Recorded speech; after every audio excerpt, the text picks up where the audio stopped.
ਸਰਦਾਰ ਪ੍ਰਕਾਸ਼ ਸਿੰਘ ਬਾਦਲ ਨੇ ਉਸ ਪਾਰਟੀ ਨੂੰ ਜਿਹੜੀ ਇੱਕ ਇਤਿਹਾਸਿਕ ਸੰਘਰਸ਼ ਦੇ ਵਿੱਚੋਂ ਨਿਕਲੀ ਹੋਈ ਪਾਰਟੀ ਜਿਹੜੀ ਇੱਕ ਜਿਹਦੀ ਕਲੈਕਟਿਵ ਲੀਡਰਸ਼ਿਪ ਬੜੇ ਸਾਲਾਂ ਤੋਂ ਚੱਲਦੀ ਰਹੀ ਸੀ, ਉਸ ਨੂੰ ਇੱਕ ਜ਼ਾਤੀ ਆਪਣੀ ਸ਼ਖਸੀਅਤ ਦੇ ਆਲੇ ਦੁਆਲੇ ਇੱਕ ਆਮ ਤਰ੍ਹਾਂ ਦੀ ਪਾਰਟੀ ਬਣਾ ਲਿਆ।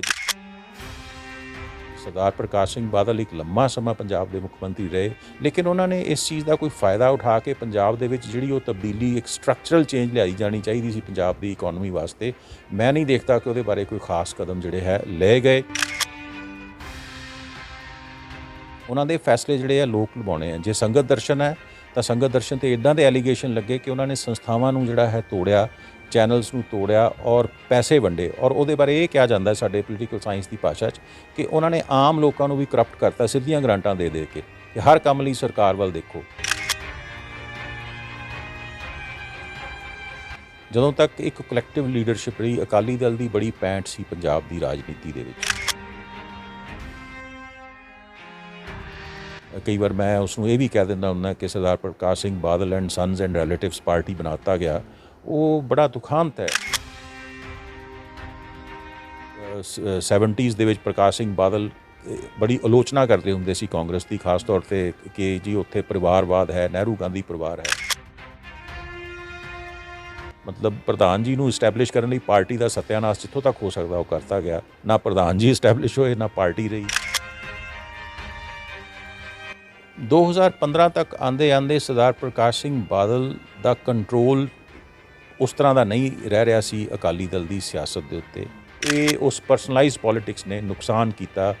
ਅਕਾਲ ਤਖਤ ਦੇ ਇੰਸਟੀਟਿਊਸ਼ਨ ਦੀ ਰੁਤਬਾ ਘਟਿਆ, ਕੰਟਰੋਵਰਸ਼ੀਅਲ ਹੋਇਆ, ਉਹਨੂੰ ਰਾਜਨੀਤਿਕ ਕੰਮਾਂ ਲਈ ਯੂਜ਼ ਕੀਤਾ ਗਿਆ। ਯਾਨੀ ਜਿਹੜਾ ਪਬਲਿਕ ਮਨੀ ਹੈ, ਜਿਹੜਾ ਫੰਡਸ ਹੈ, ਉਸ ਨੂੰ ਸਿੱਧਾ ਜਿਹੜਾ ਹੈ ਲੋਕਾਂ ਨੂੰ ਜਿਹੜਾ ਹੈ ਦਿੱਤਾ ਗਿਆ ਸੰਗਤ ਦਰਸ਼ਨ ਦੇ ਪਲੇਟਫਾਰਮ ਤੋਂ ਜਾਂ ਕਿਸੇ ਹੋਰ ਤਰੀਕੇ ਨਾਲ, ਤਾਂ ਕਿ ਲੋਕ ਖੁਸ਼ ਰਹਿਣ, ਤਾਂ ਕਿ ਉਹ ਵੋਟਾਂ ਪਾਉਂਦੇ ਰਹਿਣ। ਕਿਸਾਨਾਂ ਨੂੰ ਫ੍ਰੀ ਬਿਜਲੀ ਦੇ ਦਿੱਤੀ ਗਈ, ਪਾਣੀ ਦੇ ਫੈਸਿਲਿਟੀਜ਼ ਦੇ ਦਿੱਤੀਆਂ ਗਈਆਂ। ਉਸ ਦਾ ਨੁਕਸਾਨ ਸੂਬੇ ਨੂੰ ਹੋਇਆ, ਅਕਾਲੀ ਦਲ ਨੂੰ ਹੋਇਆ, ਸ਼੍ਰੋਮਣੀ ਗੁਰਦੁਆਰਾ ਪ੍ਰਬੰਧਕ ਕਮੇਟੀ ਨੂੰ ਹੋਇਆ, ਸ਼੍ਰੀ ਅਕਾਲ ਤਖਤ ਸਾਹਿਬ ਨੂੰ ਹੋਇਆ, ਕਿਸਾਨਾਂ ਦੀ ਰਾਜਨੀਤੀ ਨੂੰ ਹੋਇਆ। ਕਿੱਥੇ ਨੁਕਸਾਨ ਨਹੀਂ ਹੋਇਆ? ਹਰ ਜਗ੍ਹਾ ਨੁਕਸਾਨ ਹੋਇਆ। ਕਿਉਂਕਿ ਮੈਨੂੰ ਇਹ ਕਹਿਣ 'ਚ ਕੋਈ ਗੁਰੇਜ਼ ਨਹੀਂ ਕਿ ਸੁਖਬੀਰ ਇਜ਼ ਨਾਟ ਕੱਟ ਫॉर ਪੋਲੀਟਿਕਸ। ਉਹ he can be a good business manager, but ਜਿਹੜੀ ਸਿਆਸਤ, ਰਾਜਨੀਤੀ, politics is not his cup of T.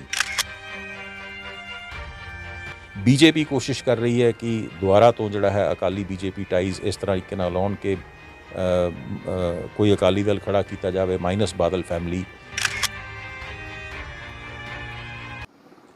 ਦੁਨੀਆ ਦੇਖ ਰਹੇ ਸਾਰੇ ਦਰਸ਼ਕਾਂ ਦਾ ਸਵਾਗਤ ਹੈ। ਪ੍ਰਕਾਸ਼ ਸਿੰਘ ਬਾਦਲ ਪੰਜਾਬ ਦੇ 5 ਵਾਰ ਮੁੱਖ ਮੰਤਰੀ ਰਹੇ। 75 ਸਾਲ, ਲਗਭਗ ਪੌਣੀ ਸਦੀ ਜਿਨ੍ਹਾਂ ਨੇ ਪੰਜਾਬ ਦੀ, ਦੇਸ਼ ਦੀ ਪੋਲੀਟਿਕਸ ਦੇ ਵਿੱਚ ਆਪਣਾ ਨਾਮ ਬਣਾਇਆ, ਉਹ ਪਿਛਲੇ ਦਿਨੀ ਇਸ ਦੁਨੀਆ ਤੋਂ ਰੁਖਸਤ ਹੋਏ ਨੇ। ਬਹੁਤ ਕੁਝ ਲਿਖਿਆ ਜਾ ਰਿਹਾ ਉਹਨਾਂ ਬਾਰੇ, ਬਹੁਤ ਕੁਛ ਗੱਲਾਂ ਹੋ ਰਹੀਆਂ ਨੇ ਉਹਨਾਂ ਬਾਰੇ, ਉਹਨਾਂ ਦੇ ਸਿਆਸੀ ਜੀਵਨ ਬਾਰੇ, ਨਿੱਜੀ ਜੀਵਨ ਬਾਰੇ ਵੀ। ਅਤੇ ਅੱਜ ਆਪਾਂ ਉਹਨਾਂ ਦੇ ਸਿਆਸੀ ਜੀਵਨ ਬਾਰੇ ਗੱਲਬਾਤ ਕਰਾਂਗੇ, ਕਿਸ ਤਰੀਕੇ ਦਾ ਕੰਮ ਉਹਨਾਂ ਨੇ ਕੀਤਾ ਪੰਜਾਬ ਦੇ ਲਈ, ਪੰਜਾਬ ਦੀ ਪੋਲੀਟਿਕਸ ਦੇ ਵਿੱਚ ਉਹ ਕਿਸ ਤਰੀਕੇ ਦੀ ਛਾਪ ਉਹ ਛੱਡ ਕੇ ਗਏ ਨੇ। ਆਪਾਂ ਗੱਲਬਾਤ ਕਰਾਂਗੇ। ਸਾਡੇ ਨਾਲ ਰਹਿਣਗੇ ਪ੍ਰੋਫੈਸਰ PS ਭੁੱਗਲ ਜੀ, ਜਿਹੜੇ ਕਿ ਪੋਲੀਟੀਕਲ ਸਾਇੰਸ ਦੇ ਪ੍ਰੋਫੈਸਰ ਨੇ, ਪੋਲੀਟੀਕਲ ਐਨਾਲਿਸਟ ਵੀ ਨੇ। ਸਰ, ਸਵਾਗਤ ਹੈ ਜੀ ਬਹੁਤ ਬਹੁਤ। Thank you Sahil. ਮੇਰਾ ਤੁਹਾਡੇ ਦਰਸ਼ਕਾਂ ਨਾਲ ਔਰ ਤੁਹਾਡੇ ਚੈਨਲ 'ਤੇ ਪਹਿਲੀ ਵਾਰੀ ਰੂਬਰੂ ਹੋ ਰਿਹਾ, ਸੋ ਮੈਂ ਤੁਹਾਡਾ ਧੰਨਵਾਦੀ ਹਾਂ।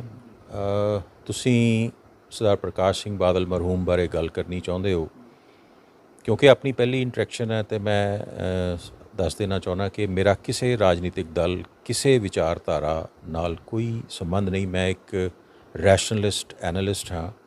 ਹਾਲਾਂਕਿ ਕਈ ਵਾਰ ਜਵਾਹਰ ਲਾਲ ਨਹਿਰੂ ਯੂਨੀਵਰਸਿਟੀ ਦਾ ਪੁਰਾਣਾ ਸਟੂਡੈਂਟ ਹੋਣ ਕਰਕੇ ਮੇਰੇ 'ਤੇ ਮਾਰਕਸਵਾਦੀ ਟੈਗ ਲਾਉਣ ਦੀ ਕੋਸ਼ਿਸ਼ ਕੀਤੀ ਜਾਂਦੀ, ਪਰ ਮੈਂ ਮਾਰਕਸਵਾਦੀਆਂ ਦਾ ਵੀ ਓਨਾ ਹੀ ਤਕੜਾ ਕ੍ਰਿਟਿਕ ਹਾਂ ਜਿੰਨਾ ਮੈਂ ਕਿਸੇ ਹੋਰ ਦਾ ਹੋ ਸਕਦਾ। ਸੋ ਇਸ ਸੰਦਰਭ 'ਚ ਆਪਾਂ ਅੱਜ ਦੀ ਗੱਲਬਾਤ ਕਰਾਂਗੇ। ਸੋ ਅੱਜ ਦੀ ਗੱਲਬਾਤ ਦਾ ਵਿਸ਼ਾ ਆਪਣਾ ਜਿਵੇਂ ਕਿ ਪਿਛਲੇ ਦਿਨੀ ਪ੍ਰਕਾਸ਼ ਸਿੰਘ ਬਾਦਲ ਹੋਰਾਂ ਦਾ ਦੇਹਾਂਤ ਹੋਇਆ, ਬਹੁਤ ਕੁਝ ਉਹਨਾਂ ਬਾਰੇ ਲਿਖਿਆ ਜਾ ਰਿਹਾ। 75 ਸਾਲ ਦਾ ਸਮਾਂ ਲਗਾਤਾਰ ਐਕਟਿਵ ਰਾਜਨੀਤੀ ਦੇ ਵਿੱਚ ਉਹ ਰਹੇ ਨੇ। ਤਾਂ ਜਦੋਂ ਆਪਾਂ ਥੋੜ੍ਹੇ ਸ਼ਬਦਾਂ ਦੇ ਵਿੱਚ ਕਹਿਣਾ ਹੋਵੇ, ਜੇਕਰ ਆਪਾਂ ਗੱਲ ਸ਼ੁਰੂ ਕਰੀਏ ਉਹਨਾਂ ਦੇ ਸਿਆਸੀ ਜੀਵਨ ਬਾਰੇ, ਕਿਸ ਤਰ੍ਹਾਂ ਦੇਖਦੇ ਹੋ? ਸਰਦਾਰ ਪ੍ਰਕਾਸ਼ ਸਿੰਘ ਬਾਦਲ ਦਾ ਸਿਆਸੀ ਜੀਵਨ ਮੈਂ ਵਾਚ ਕੀਤਾ। ਮੈਨੂੰ ਉਹਨਾਂ ਨਾਲ ਬੈਠਣ ਦਾ, ਇੰਟਰੈਕਟ ਕਰਨ ਦਾ ਮੌਕਾ ਮਿਲਿਆ ਕਈ ਵਾਰੀ। ਜ਼ਾਤੀ ਤੌਰ 'ਤੇ ਉਹ ਇੱਕ ਬੜੇ ਨਿੱਘੇ ਇਨਸਾਨ ਸੀ, ਲੋਕਾਂ ਨਾਲ ਉਹਨਾਂ ਦੀ ਐਕਸੈਸਿਬਿਲਿਟੀ ਬਹੁਤ ਵਧੀਆ ਸੀ। ਸੋ ਉਹਨਾਂ ਦੀ ਬੜੀ ਫੋਲੋਇੰਗ, ਔਰ ਅੱਜ ਵੀ ਉਹਨਾਂ ਦਾ ਅੰਤਿਮ ਸੰਸਕਾਰ ਜਦੋਂ ਹੋ ਰਿਹਾ ਹੈ ਤਾਂ ਲੋਕ ਬੜੇ ਭਾਵੁਕ ਹੈਗੇ। ਲੇਕਿਨ ਜਦੋਂ ਅਸੀਂ ਉਹਨਾਂ ਦੀ ਸਿਆਸਤ 'ਤੇ ਗੱਲ ਕਰਾਂਗੇ ਤਾਂ ਫਿਰ ਬੜੀ ਕੁਛ ਗੱਲਾਂ ਐਸੀਆਂ ਵੀ ਆਪਾਂ ਨੂੰ ਦੇਖਣੀਆਂ ਪੈਣਗੀਆਂ ਕਿ ਬਾਦਲ ਸਾਹਿਬ ਨੇ ਇੱਕ ਲੰਮਾ ਸਮਾਂ ਸਿਆਸਤ ਕੀਤੀ। ਉਹਨਾਂ ਦੀ ਸਿਆਸਤ ਪੰਜਾਬ ਦੇ ਸੰਦਰਭ 'ਚ ਰਹੀ। ਉਹਨਾਂ ਦੀ ਸਿਆਸਤ ਪੰਜਾਬ ਦੀ ਜਿਹੜੀ ਐਗਰੀਕਲਚਰ ਹੈ ਉਸ ਨਾਲ ਜੋੜ ਕੇ ਦੇਖੀ ਜਾਂਦੀ ਰਹੀ। ਉਹਨਾਂ ਨੂੰ ਕੁਛ ਲੋਕ ਜਿਹੜਾ ਹੈ ਉਹ ਕਿਸਾਨਾਂ ਦਾ ਇੱਕ ਮਸੀਹਾ ਵੀ ਕਹਿਣ ਦੀ ਕੋਸ਼ਿਸ਼ ਕਰਦੇ ਹੈ। ਫਿਰ ਉਹਨਾਂ ਦੀ ਸਿਆਸਤ ਦਾ ਇੱਕ ਪੱਖ ਹੈ ਸਿੱਖ ਸਿਆਸਤ ਦੇ ਨਾਲ, ਕਿਉਂਕਿ ਅਕਾਲੀ ਦਲ ਦੇ ਨਾਲ ਉਹ ਜੁੜੇ ਹੋਏ ਸੀਗੇ। ਅਕਾਲੀ ਦਲ ਦੇ ਸਰਬਰਾਹ ਰਹੇ ਬਹੁਤ ਸਾਲ, ਔਰ ਉਸ ਕਰਕੇ ਅਕਾਲੀ ਦਲ ਔਰ ਸ਼੍ਰੋਮਣੀ ਗੁਰਦੁਆਰਾ ਪ੍ਰਬੰਧਕ ਕਮੇਟੀ ਦੀ ਸਿਆਸਤ 'ਤੇ ਬਹੁਤ ਵੱਡਾ ਸਾਇਆ ਉਹਨਾਂ ਦਾ ਰਿਹਾ। ਉਸ 'ਤੇ ਉਹਨਾਂ ਦਾ ਪ੍ਰਭਾਵ ਦੇਖਿਆ ਜਾਏਗਾ। ਫਿਰ ਅਕਾਲੀ ਦਲ ਦੇ ਉੱਤੇ ਉਹਨਾਂ ਦਾ ਪ੍ਰਭਾਵ ਜਿਹੜਾ ਹੈ ਕੀ ਪਿਆ। ਇਹ ਸਾਰੀਆਂ ਗੱਲਾਂ ਜਦੋਂ ਮੈਨੂੰ ਅੱਜ ਕਰਨੀਆਂ ਪੈਣਗੀਆਂ ਤਾਂ ਮੈਂ ਦੇਖਦਾਂਗਾ ਕਿ ਜਿੱਥੇ ਤਾਂ ਮੈਂ ਜ਼ਾਤੀ ਤੌਰ 'ਤੇ ਉਹਨਾਂ ਦਾ ਇੱਕ ਪ੍ਰਸ਼ੰਸਕ ਹੋ ਸਕਦਾ ਐਜ਼ ਐਨ ਇੰਡੀਵਿਜੂਅਲ, ਕਿਉਂਕਿ ਮੈਂ ਵੀ ਉਹਨਾਂ ਦੀ ਜਿਹੜੀ ਵਾਰਮਥ ਕਈ ਵਾਰ ਪਰਸਨਲੀ ਐਕਸਪੀਰੀਅੰਸ ਕੀਤੀ, ਲੇਕਿਨ ਐਜ਼ ਐਨ ਐਨਲਿਸਟ ਮੈਨੂੰ ਕਈ ਸਵਾਲ ਮੇਰੇ ਦਿਮਾਗ 'ਚ ਖੜ੍ਹੇ ਹੁੰਦੇ ਆ ਉਸ ਦੇ ਬਾਰੇ। ਇੱਕ ਤਾਂ ਇਹ ਕਿ ਮੈਂ ਦੇਖਦਾ ਕਿ ਸਰਦਾਰ ਪ੍ਰਕਾਸ਼ ਸਿੰਘ ਬਾਦਲ ਇੱਕ ਬੜੇ ਪੋਪੂਲਰ ਲੀਡਰ ਸੀਗੇ। ਪੋਪੂਲਰ ਲੀਡਰ ਹੀ ਨਹੀਂ ਸੀਗੇ, ਪੋਪੂਲਿਸਟ ਲੀਡਰ ਸੀਗੇ। ਯਾਨੀ ਉਹਨਾਂ ਨੇ ਐਸੀ ਸਿਆਸਤ ਕੀਤੀ ਜਿਸ ਨੂੰ ਅਸੀਂ ਲੋਕ ਲੁਭਾਉਣੀ ਸਿਆਸਤ ਕਹਿੰਦੇ ਹਾਂ। ਉਸ ਕਰਕੇ ਨੋ ਡਾਊਟ ਲੋਕ ਉਹਨਾਂ ਦੇ ਮਗਰ ਲੱਗੇ, ਜੁੜੇ। ਉਹਨਾਂ ਦੇ ਪ੍ਰਸ਼ੰਸਕ ਅੱਜ ਵੀ ਕਾਫੀ ਜ਼ਿਆਦਾ ਹੈਗੇ ਆ। ਉਸ ਦਾ ਨਤੀਜਾ ਇਹ ਹੋਇਆ ਕਿ ਜਿਹੜੀ ਸਿਆਸਤ ਹੈ ਉਹਦੇ ਵਿੱਚ ਜਿਹੜੀ ਸਟੇਟਸਮੈਨਸ਼ਿਪ ਦਾ ਕੰਟੈਂਟ ਹੁੰਦਾ ਇੱਕ ਉਹ ਘਟ ਗਿਆ, ਔਰ ਇੱਕ ਕ੍ਰਾਸ ਪੋਲੀਟੀਸ਼ੀਅਨ ਦਾ ਜਿਹੜਾ ਕੰਟੈਂਟ ਹੁੰਦਾ ਉਹ ਵੱਧ ਗਿਆ। ਮਸਲਨ ਉਹਨਾਂ ਨੇ ਜਿਹੜੀ ਸਿਆਸਤ ਕੀਤੀ ਉਹਦੇ 'ਚ ਅਸੀਂ ਦੇਖਦੇ ਹਾਂ ਕਿ ਕਈ ਵਾਰ ਪੋਲਿਸੀ ਡੈਫੀਸ਼ੀਐਂਸੀਜ਼ ਬਹੁਤ ਨਜ਼ਰ ਆਉਂਦੀਆਂ। ਜੋ ਕੰਮ ਕੀਤੇ ਗਏ, ਫੈਸਲੇ ਲਏ ਗਏ, ਉਹ ਲੋਕ ਲੁਭਾਉਣੇ ਜ਼ਰੂਰ ਹੈ। ਲੋਕਾਂ ਨੂੰ ਜਿਹੜਾ ਨਾਲ ਡਾਇਰੈਕਟ ਫਾਇਦਾ ਹੁੰਦਾ ਹੋਵੇ, ਲੌਂਗ ਟਰਮ 'ਚ ਭਾਵੇਂ ਨੁਕਸਾਨ ਹੀ ਹੁੰਦਾ ਹੋਵੇ। ਪਰ ਉਹਨਾਂ ਬਾਰੇ ਇਹ ਕਿਹਾ ਜਾਂਦਾ ਕਿ ਉਹਨਾਂ ਨੇ ਪੋਲਿਟਿਕਸ ਗ੍ਰਾਸ ਰੂਟ ਲੈਵਲ 'ਤੇ ਲੈ ਕੇ ਗਏ। ਸੰਗਤ ਦਰਸ਼ਨਾਂ ਦੀ ਜਦੋਂ ਆਪਾਂ ਗੱਲ ਕਰਦੇ ਹਾਂ, ਉਹਨਾਂ ਬਾਰੇ ਲਿਖਿਆ ਜਾ ਰਿਹਾ ਕਿ ਲੋਕਾਂ ਨਾਲ ਵਿਚਰਦੇ ਸੀਗੇ, ਹਰ ਆਮ ਬੰਦੇ ਦੀ ਪਹੁੰਚ ਦੇ ਵਿੱਚ ਸੀਗੇ। ਤਾਂ ਪੋਲਿਟਿਕਸ ਨੂੰ ਉਹਨਾਂ ਨੇ ਇਸ ਤਰੀਕੇ ਨਾਲ ਇੱਕ ਦਿਸ਼ਾ ਤਾਂ ਦਿੱਤੀ ਹੈ ਨਾ ਕਿ ਲੋਕਾਂ ਤੱਕ ਲੈ ਕੇ ਗਏ। ਉਹ ਤੁਸੀਂ ਠੀਕ ਕਹਿ ਰਹੇ ਹੋ। ਮੈਂ ਇੱਥੇ ਹਵਾਲਾ ਦਊਂਗਾ, ਇਹ ਪੰਜਾਬ ਦੇ ਇੱਕ ਬਹੁਤ ਹੀ ਮਹਾਨ ਨੇਤਾ ਜਿਹਨੂੰ ਅਨਫੋਰਚੂਨੇਟਲੀ ਪੰਜਾਬ ਦੇ ਲੋਕ ਭੁੱਲਦੇ ਜਾ ਰਹੇ ਆ, ਸਰਦਾਰ ਪ੍ਰਕਾਸ਼ ਸਿੰਘ ਕੈਰੋਂ, ਜਿਨ੍ਹਾਂ ਨੇ ਮੌਜੂਦਾ ਜਿਹੜਾ ਆਧੁਨਿਕ ਪੰਜਾਬ ਹੈ ਜਿਹਨੂੰ ਬਿਲਡ ਕੀਤਾ ਚੰਗੀ ਤਰ੍ਹਾਂ। 8 ਸਾਲ ਮੁੱਖ ਮੰਤਰੀ ਰਹੇ ਪ੍ਰਕਾਸ਼ ਸਿੰਘ ਬਾਦਲ, ਤਾਂ ਬਹੁਤ ਲੰਮਾ ਸਮਾਂ ਮੁੱਖ ਮੰਤਰੀ ਰਹੇ। ਉਹਨਾਂ ਨੇ ਵੀ ਜਿਹੜੀ ਹੈ ਪੋਪੂਲਰ ਪੋਲੀਟਿਕਸ ਕੀਤੀ। ਉਹਨਾਂ ਦੀ ਵੀ ਐਕਸੈਸਿਬਿਲਿਟੀ ਲੋਕਾਂ ਤੱਕ ਬਹੁਤ ਜ਼ਿਆਦਾ ਸੀ। ਲੇਕਿਨ ਜਦੋਂ ਤੁਸੀਂ ਸਰਦਾਰ ਪ੍ਰਤਾਪ ਸਿੰਘ ਕੈਰੋਂ ਦੇ 8 ਸਾਲ ਦੇਖਦੇ ਹੋ, ਜਿੱਦਾਂ ਉਸ ਨੇ ਪੰਜਾਬ ਨੂੰ ਇੱਕ ਜਿਹੜਾ ਹੈ ਨੀਤੀ ਨਿਰਦੇਸ਼ ਦਿੱਤਾ, ਜੋ ਪੰਜਾਬ ਨੂੰ ਜਿਸ ਤਰ੍ਹਾਂ ਖੜਾ ਕੀਤਾ, ਸਾਨੂੰ ਸਰਦਾਰ ਪ੍ਰਕਾਸ਼ ਸਿੰਘ ਬਾਦਲ ਦੇ ਵਿੱਚ ਉਹ ਨਜ਼ਰ ਨਹੀਂ ਆਉਂਦਾ। ਉਹਨਾਂ ਦੇ ਫੈਸਲੇ ਜਿਹੜੇ ਆ ਲੋਕ ਲੁਭਾਉਣੇ ਆ। ਜੇ ਸੰਗਤ ਦਰਸ਼ਨ ਹੈ ਤਾਂ ਸੰਗਤ ਦਰਸ਼ਨ 'ਤੇ ਇੱਦਾਂ ਦੇ ਐਲੀਗੇਸ਼ਨ ਲੱਗੇ ਕਿ ਉਹਨਾਂ ਨੇ ਸੰਸਥਾਵਾਂ ਨੂੰ ਜਿਹੜਾ ਹੈ ਤੋੜਿਆ, ਚੈਨਲਸ ਨੂੰ ਤੋੜਿਆ ਔਰ ਪੈਸੇ ਵੰਡੇ। ਔਰ ਉਹਦੇ ਬਾਰੇ ਇਹ ਕਿਹਾ ਜਾਂਦਾ ਸਾਡੇ ਪੋਲੀਟੀਕਲ ਸਾਇੰਸ ਦੀ ਭਾਸ਼ਾ 'ਚ ਕਿ ਉਹਨਾਂ ਨੇ ਆਮ ਲੋਕਾਂ ਨੂੰ ਵੀ ਕਰਪਟ ਕਰਤਾ, ਸਿੱਧੀਆਂ ਗਰਾਂਟਾਂ ਦੇ ਕੇ ਕਿ ਹਰ ਕੰਮ ਲਈ ਸਰਕਾਰ ਵੱਲ ਦੇਖੋ। ਮੈਂ ਉਹਨਾਂ ਦੇ ਜਿਹੜਾ ਚੁਣਾਵੀ ਹਲਕਾ ਲੰਬੀ, ਉੱਥੋਂ ਦੇ ਮੈਂ ਕਈ ਵਾਰ ਉੱਥੇ ਮੈਨੂੰ ਜਾਣ ਦਾ ਮੌਕਾ ਮਿਲਿਆ। ਉਹਨਾਂ ਦੇ ਉਸ ਏਰੀਏ ਦੇ ਲੋਕਾਂ ਨੂੰ ਇੱਥੋਂ ਤੱਕ ਆਦਤ ਪੈ ਗਈ, ਜੇ ਘਰ 'ਚ ਥੋੜ੍ਹੀ ਜਿਹੀ ਤਰੇੜ ਵੀ ਆ ਗਈ ਹੈ ਤੇ ਉਹ ਉਮੀਦ ਕਰਦੇ ਆ ਕਿ ਸਰਕਾਰ ਕਿਸੇ ਤਰੀਕੇ ਨਾਲ ਸਾਨੂੰ ਗ੍ਰਾਂਟ ਦੇਵੇ ਇਸ ਦੀ। ਯਾਨੀ ਜਿਹੜਾ ਪਬਲਿਕ ਮਨੀ ਹੈ, ਜਿਹੜਾ ਫੰਡਸ ਹੈ, ਉਸ ਨੂੰ ਸਿੱਧਾ ਜਿਹੜਾ ਹੈ ਲੋਕਾਂ ਨੂੰ ਜਿਹੜਾ ਹੈ ਦਿੱਤਾ ਗਿਆ ਸੰਗਤ ਦਰਸ਼ਨ ਦੇ ਪਲੇਟਫਾਰਮ ਤੋਂ ਜਾਂ ਕਿਸੇ ਹੋਰ ਤਰੀਕੇ ਨਾਲ, ਤਾਂ ਕਿ ਲੋਕ ਖੁਸ਼ ਰਹਿਣ, ਤਾਂ ਕਿ ਉਹ ਵੋਟਾਂ ਪਾਉਂਦੇ ਰਹਿਣ।